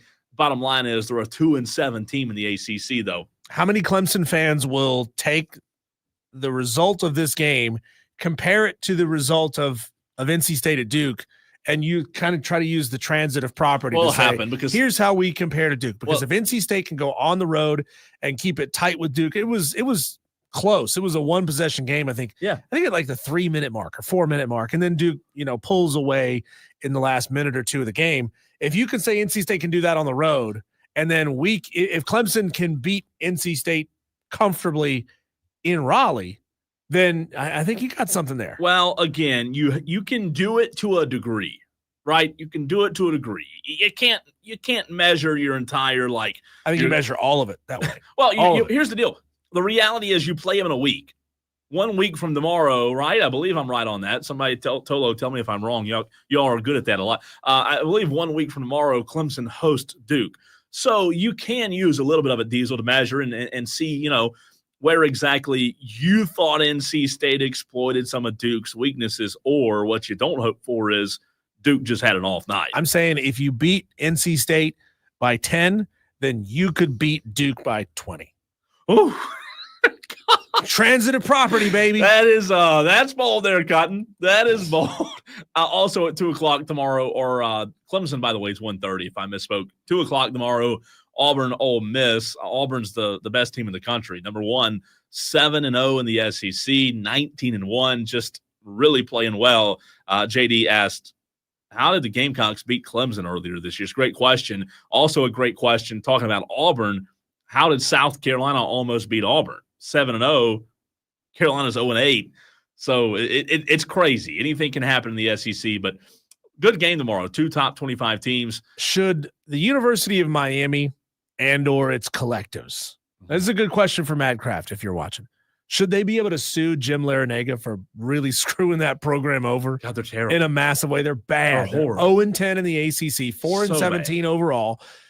Jim Larinaga, fantastic coach, probably going to go into the Hall of Fame one day, but to leave your team the way that he did right before the season started, I mean, that is truly awful to do that. Maybe to your team. Maybe he knew what was coming. Look at right? the what was the Virginia coach's name who bolted on them right before the season started as well. Yeah. Virginia is terrible. They're 3-7 in the ACC, but at least they're hovering just under 500, which in most years that would make them a tournament team. It would. It's interesting though, because it's almost like did Jim Larinaga know, like, hey, we're gonna suck. I don't want this on my resume. I really don't want any part of this. So I'm out. Y'all have a good one. A Big 12 game tomorrow at 4:00, though, really intriguing. Kansas Baylor should be a good one. Kansas is 6-3 in the Big 12. Baylor is 5-4. And then tomorrow we have Furman, right? Let me double check on that. I believe Furman is in action tomorrow, just for you Furman fans out there. I know that SoCon is Wednesday, Saturday. So no, Furman does not. They don't play tomorrow. No kidding. Southern They're Conference. off. You'll have Samford Citadel. Yeah. Mercer, Chattanooga. That's not an awful game. VMI, Western Carolina, and then Wofford, UNCG. Wofford, UNCG is the game of the day. Yeah, that'd be a good game. 6:00. So Furman's off. They're off. Furman completely. is off. How about correct. that? So no Furman tomorrow. And then the game you brought up earlier. Furman plays on Sunday at 2:00. Really? Yeah. Is this the makeup game? Wasn't there a makeup game? Didn't they have to miss one maybe at some point in the season? That's 2:00 tip off. 17-5 Furman at 12-10 East Carolina. Both of them 5-4 in the SoCon. So the winner of this game is able to maintain pace. The loser is going to fall way, way back. All right, the last game before we run to a break. Don't look at your laptop, Diesel. Duke is favored by how many over North Carolina tomorrow night? Well, to be perfectly honest, I believe I saw this earlier. Okay. So I think it was 13.5. It was 13.5. Duke is favored by 13.5. I didn't want to lie to you. No, pretend like you could have been like, wow, that's smart, really smart. I'll tell you this. Wow, look at the big brain on Diesel. I think the NC State loss, or let me back up. I misspoke. I think the NC State game where Duke almost lost the game was the best thing that could happen to Duke here, because they're refocused. I think John Shire will have this team ready to play. I know North Carolina Duke, it's a rivalry. You throw it out the window. A couple of years ago, Duke beat Duke in the final. North Carolina beat Duke in the Final Four to eliminate them. It's always a fun game. However, I think tomorrow, Diesel, in the midst of a rivalry game, my prediction is Duke covers. I think they cover the 13.5. Yeah, North Carolina's not good. They're really just bad inconsistent, this year. man. Yeah, RJ Davis, not what we thought he was going to be. Is one of those. I think the team's kind of giving up on him slowly but surely, giving up on Hubert Davis, and they're not going to perform against Duke. No, not a chance. Oh, we'll see. We shall see, though. On the other side of the break, Cole, we had a great conversation earlier with Jordan Kaye of the State Newspaper, talking all things South Carolina Gamecocks.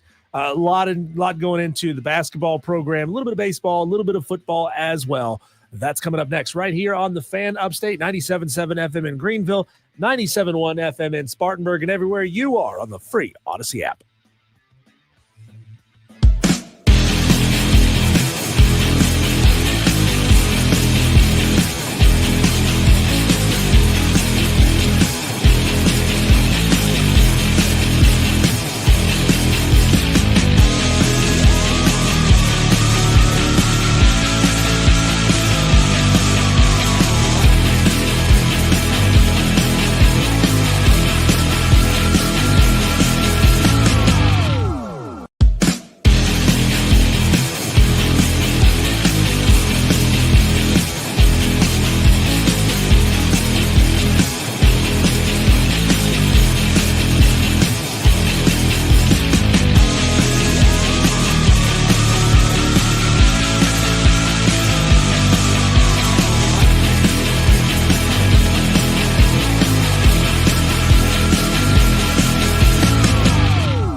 Diving back into the South Carolina Gamecocks conversation that we started the show with today as we bring in Jordan Kaye of the State Newspaper, a good friend of the show, always a fantastic listen and a fantastic follow on Twitter as well. Jordan, just to fill you in, today at 3 o'clock, we started the show talking about Lamont Paris, the 0-8 record in conference for the South Carolina Gamecocks. And during that segment, I read off some stats that one of our listeners said were very alarming when it comes to where the Gamecocks are ranked in a lot of stat categories in the SEC.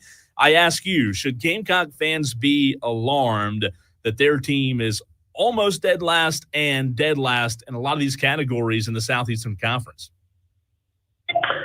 As far as this season, yeah, it's a big problem when you consider this was a team last year that felt like they turned the corner for the program. It felt like Lamont Paris kind of had things rolling, that all of a sudden this was going to be a team that could compete in the SEC year in and year out. You had the coach, you gave him the extension, gave him the raise. They were losing guys, but hey, they grabbed Cam Scott out of the high school ranks who was committed to Texas. They get Nick Pringle from Alabama. It seemed like they were kind of like loading up on talent.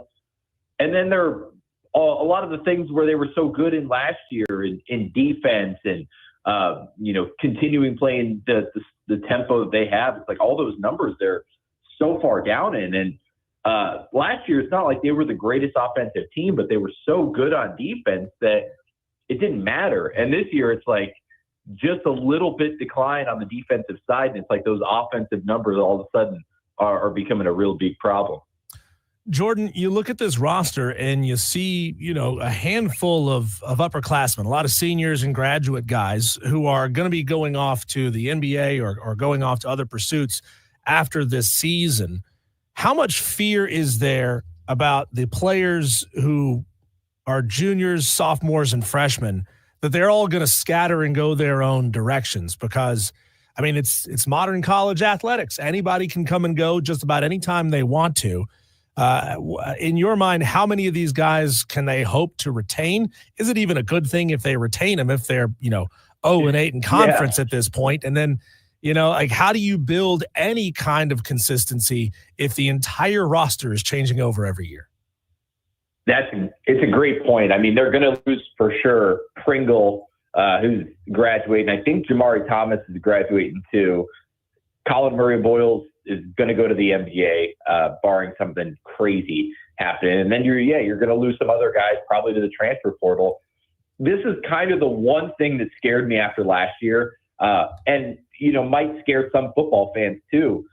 When you have such a good season relying on so many transfer guys that are gone, like it kind of makes you wonder, are you able to hit the lottery that many times? Are you able, did you get lucky and kind of hit on the right guys, or did you discover something in the system that allows you to do this? I kind of think back of Florida State football.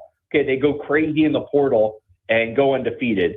The next year, all those guys left. They go crazy in the portal again and win 2 games. It's so inconsistent, over these last couple of years because we do have a small sample size. And when you look at South Carolina basketball, it's really concerning because, okay, you bring in all these transfers and you don't have a great season. What's your option? Your only option is to go back in the transfer portal and hope you just hit again. So you're kind of in this cycle, and you just have to hope that the next time you can, bolster the depth and get the pieces you need, while also hoping that your freshman coming in like Eli Ellis, who's been, lighting it up on YouTube and with Overtime Elite, can contribute right away. To further that point, where is South Carolina as far as investment with its collectives to be able to go out and hopefully buy another lightning in a bottle type of team when you compare it to other SEC teams that you're aware of? Yeah, I don't think they're on the upper echelon of the SEC in terms of basketball NIL. I don't know the exact numbers, and it's really hard because no school has to be forthright about, however much they're given in the collective. My guess would be they're not in the top half, but that's not always the worst thing in the world. Let's think about it. A couple, when they go to the NCAA tournament, they get BJ Mack from Wofford. Wasn't a ton of teams after him. Wasn't, costing a couple $1 million. Same thing. Talon Cooper was coming out of Minnesota. It's like these guys you can hit without, going and spending a ton of money sometimes. Does it limit the guys you can go after? Sure. But there are ways of winning without, spending a ton. Now, with that being said, I think it's pretty clear that they might have to up their investment to just add more depth. And Jeremiah Donati, who's coming from TCU and a great basketball conference there, understands that, hey, if you're competing with the big boys, you might have to spend a little extra money. I'm sure that he already said that's kind of a conversation him and Lamont Paris are going to have. to figure that out. Hey, what does Lamont need to be successful? And that's what they have to figure out this offseason. Jordan, you struck an interesting point, not a nerve. You didn't strike a nerve, but you said something that really intrigued me when I asked you about, their statistics in 2024 and 2025, because you said, look, last year their defensive numbers were really good. They dropped off a little bit. So I went back and looked.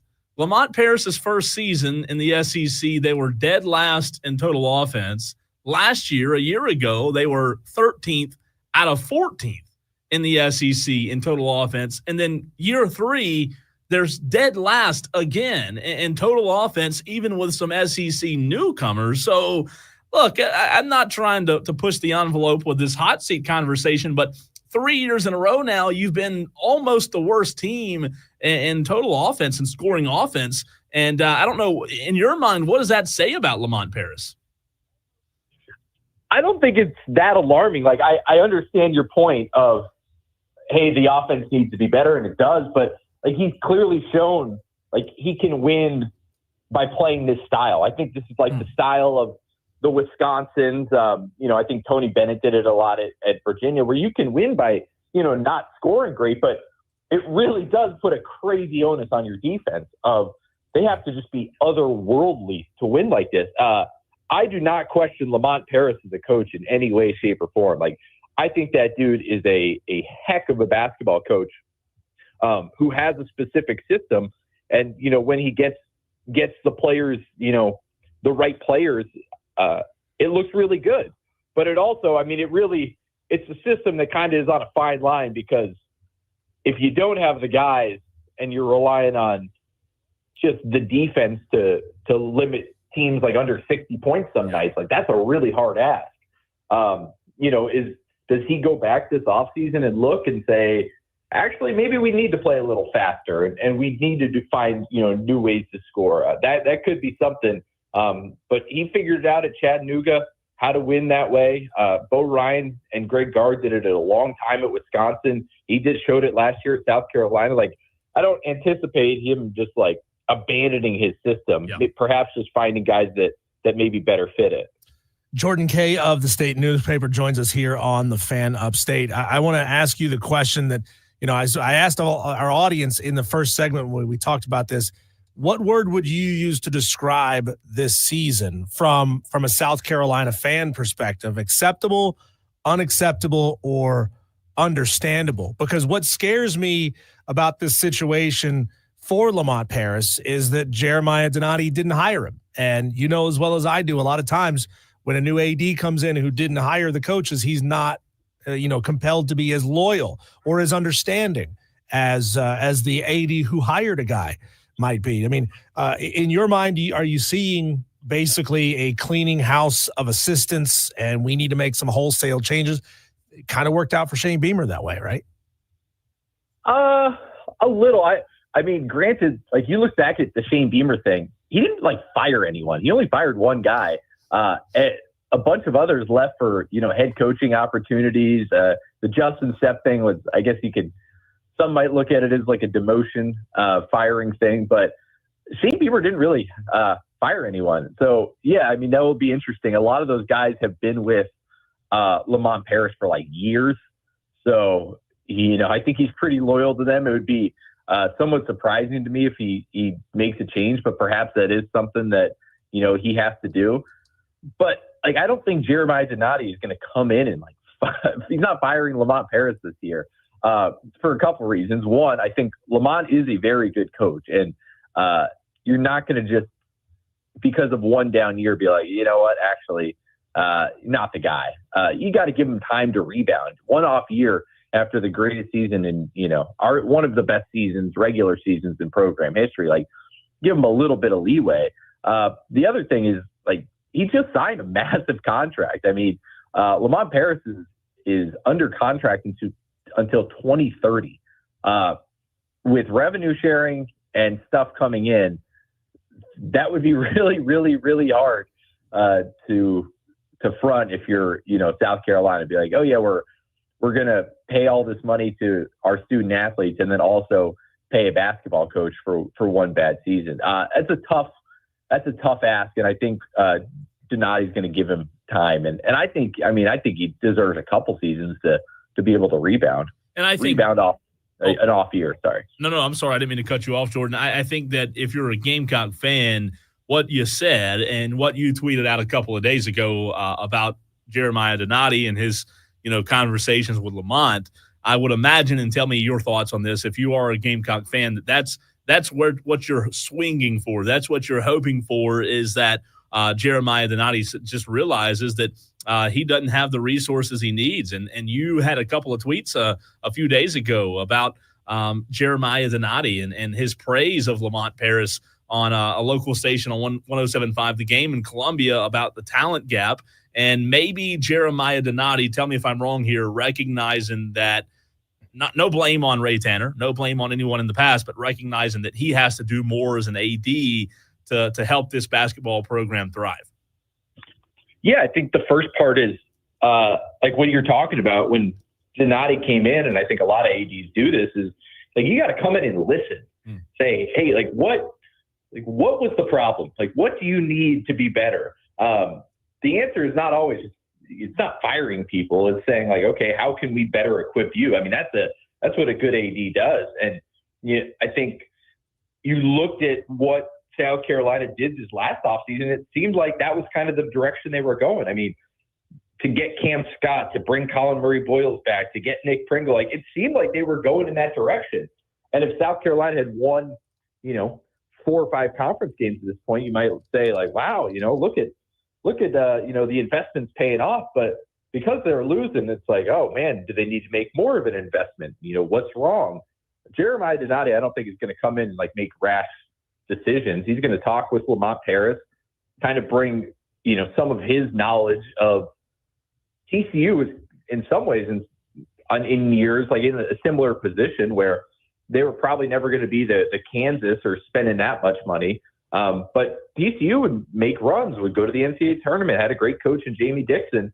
And I think he understands like how, what it might take to have a winning basketball program in, perhaps the best basketball conference in the country. So, yeah, I think that's kind of the thing is, hey, like, what do you need? Maybe it isn't NIL funds. Maybe it's, something else. Maybe I don't know what it would be. I mean, perhaps it is all just NIL. Maybe it's, I don't know, facilities, whatever. Who knows? But, yeah, I think the first part is he's got to listen and talk with Lamont. Jordan, we're now just weeks away from getting going in college baseball. I know a lot of Gamecock fans, they look at that as maybe their number 2 sport on campus, even though, it's been a decade plus now since South Carolina was the preeminent elite program in college baseball. You put up a funny tweet about a week ago about head coach Paul Mainieri joking that he can walk around town and be anonymous. Nobody really knows who he is. In your feeling, a year from now or 6 months from now, is he going to be able to do that same thing and walk around anonymous in downtown Columbia, or will people know his face? I'm sure it'll, by then, I think a lot of people know who he is, know his face. I mean, he's pretty good at like marketing himself, marketing his program of saying like, hey, like we want to be the fun place to go. Like we want people to be at Founders Park. Like, hey, I'm going to be open. I'll do interviews. We'll have people out. Like we want to make this a good thing. Now, I think the only way he turns into the massive celebrity is by winning. And that's kind of yet to be determined. There's a lot of new faces. They're going to be relying on a lot of freshmen who are going to be starting, which, that's always a little bit of a gamble. Some of their pitching staff is still a little bit of an unknown. I think probably the favorite to be the opening day starter is Eli Jerzenbeck, who was out all last year with Tommy John. 2 of the other likely weekend starters didn't pitch, had kind of mixed results in 2024. So there's a lot of unknowns about this baseball team right now. And it honestly might take a couple months before we understand, hey, is Paul Mainieri going to be able to walk around as a super regional, finalist, College World Series appearance? Like, what is this team going to look like? It might take a little bit to figure that out. Jordan Kaye of the State newspaper joining us right here on the Fan Upstate. How about the pick six, taking it in for O'Donnell Fortune last night in the East-West Shrine Bowl? I want to talk about him specifically, Jordan, but also as we are, almost in the month of February, a couple of months away from the NFL draft. In your mind, which Gamecocks should South Carolina fans expect to hear their name called? Maybe not a day one guy, but maybe within the first 3 rounds of the draft coming up in April. Yeah, I saw that clip of O.D. Fortune taking it back. And I mean, he had a couple, I think he had at least 1 or 2 pick sixes this last year. I kept watching the play, and I was like, who was the quarterback throwing it to?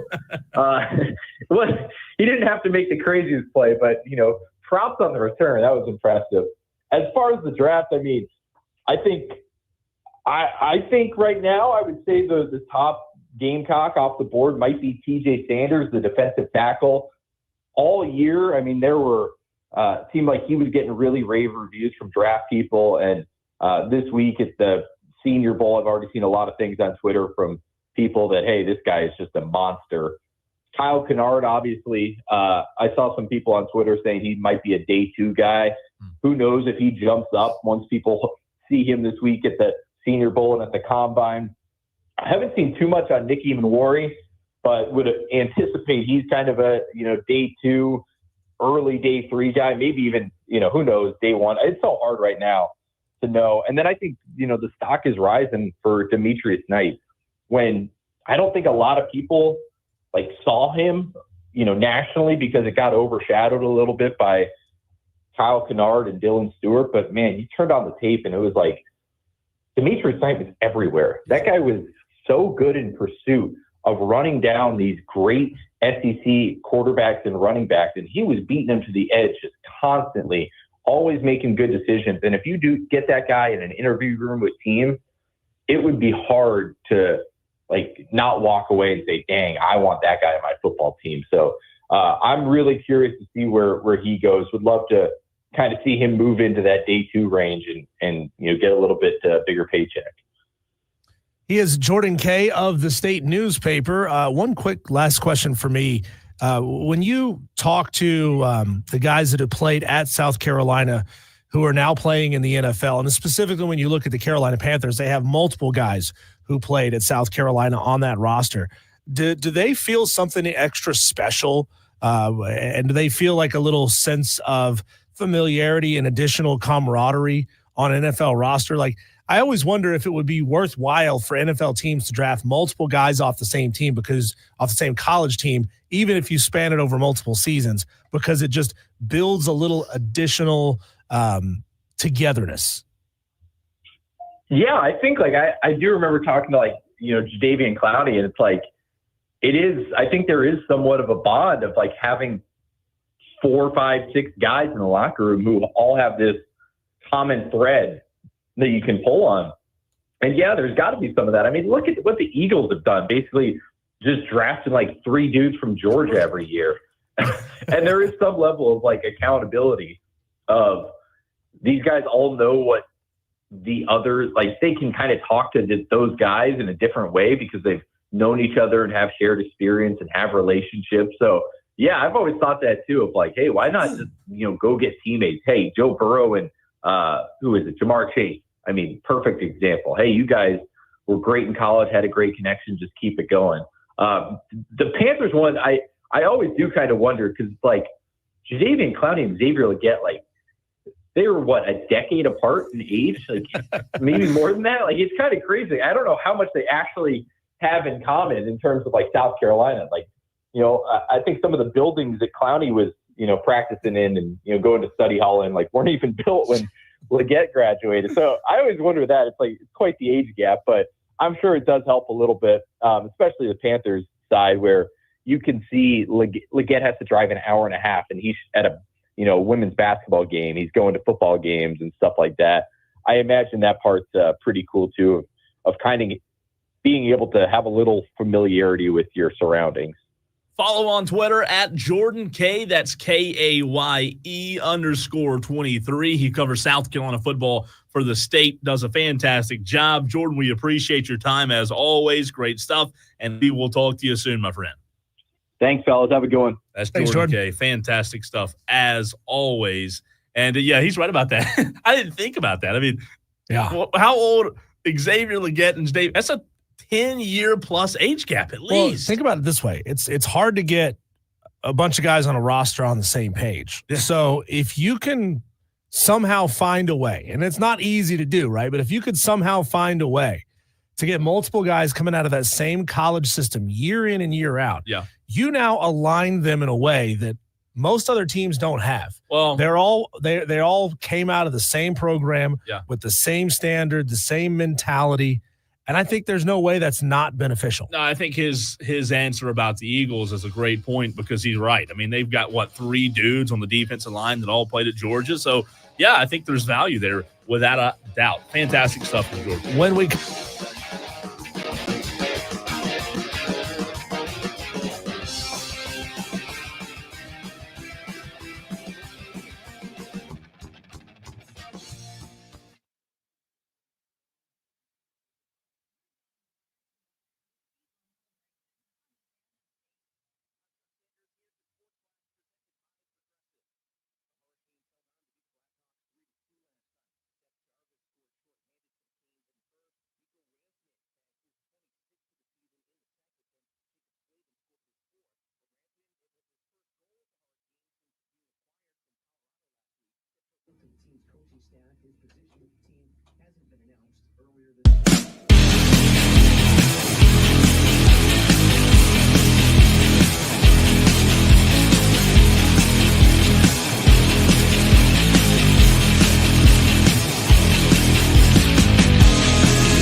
Little word to the wise: if you're gonna lie, do it in a way that people can't track down after the fact and prove unequivocally that you were lying.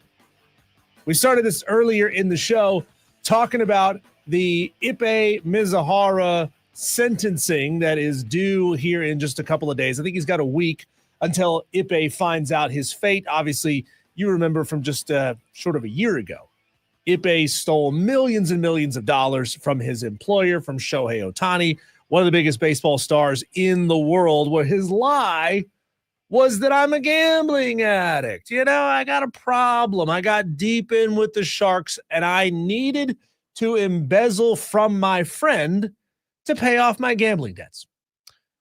Yeah, well, I mean, that's a fun story until very easily investigators can go back and see, yeah, bro, you had money in your account. You didn't need to steal from your friend. So this investigation is come to a close, and they are just about to sentence Ippei next week. And prosecutors have basically said, nah, bro, we're not going to let you off the hook. We're not going to take your sentence from 5 years down to 18 months. We're not going to cut off more than half of the time that we wanted you to serve just because you claim that you feel bad for what you did. The problem is they were able to go back and do a little forensic banking and find out that Ippei had a lot of money in his account. A lot of the time that he was claiming that he was dead broke. There was a time where Ippei allegedly stole, well, not allegedly, they know what happened now, when he stole $40,000 out of Shohei Ohtani's accounts to pay off gambling debts.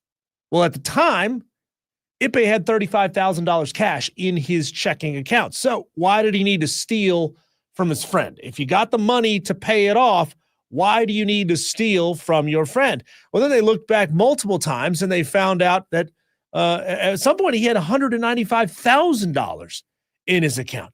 And you could say, well, he's living in LA. It's expensive, right? No, wrong also, because Shohei was paying for his apartment. Shohei had given him a car, so he didn't have rent, he didn't have a car, he didn't have any credit card debts, nothing like that. He stole because he wanted to, and he got busted. And now they can't go back and claim anything else like gambling addiction or destitution financially. They actually even went back and found out, yeah, he had a FanDuel account. Yeah, he had a DraftKings account, but he didn't use them. Like, he barely used his DraftKings account. And sometimes he was betting like $5. It's not like he was throwing $50, $60, $80,000 down every time. He was stealing because he wanted to. And so, boom, Ippei Mizuhara, I hope you get the full 5 years in jail. I think we're going to find out more about this down the road. To me, there's still something that says nobody is that dumb. Even if you're rich and you hand off your finances to someone else, nobody is dumb enough to not ever look at their bank accounts. Come on. Nobody's dumb enough to let that get out of hand. Millions upon millions of dollars. A lot of people say Ippei is the fall guy. We had a texter earlier in the show say, no way, man. I'm not going to be the fall guy for anybody anytime. Why would anyone do that? Well, if you've seen a mob movie or two, you realize what happens when you're a stool pigeon. You know, you can't go in jail and start talking. You gotta keep your mouth shut. Otherwise, you end up at the bottom of the river with some concrete shoes. That's what happens to you if you don't keep your mouth shut. It's been Wire to Wire with Diesel and Cole. Bryson Tolos, appreciate you much for being a part of the show today. Cole and I will be back together on Monday to do it, and then we'll earnestly get into our Super Bowl conversation. We didn't want to burn it out this week. We want to save it for next week and the lead up. See you on Monday. It's Wire to Wire with Diesel and Cole. Bryson Tolos.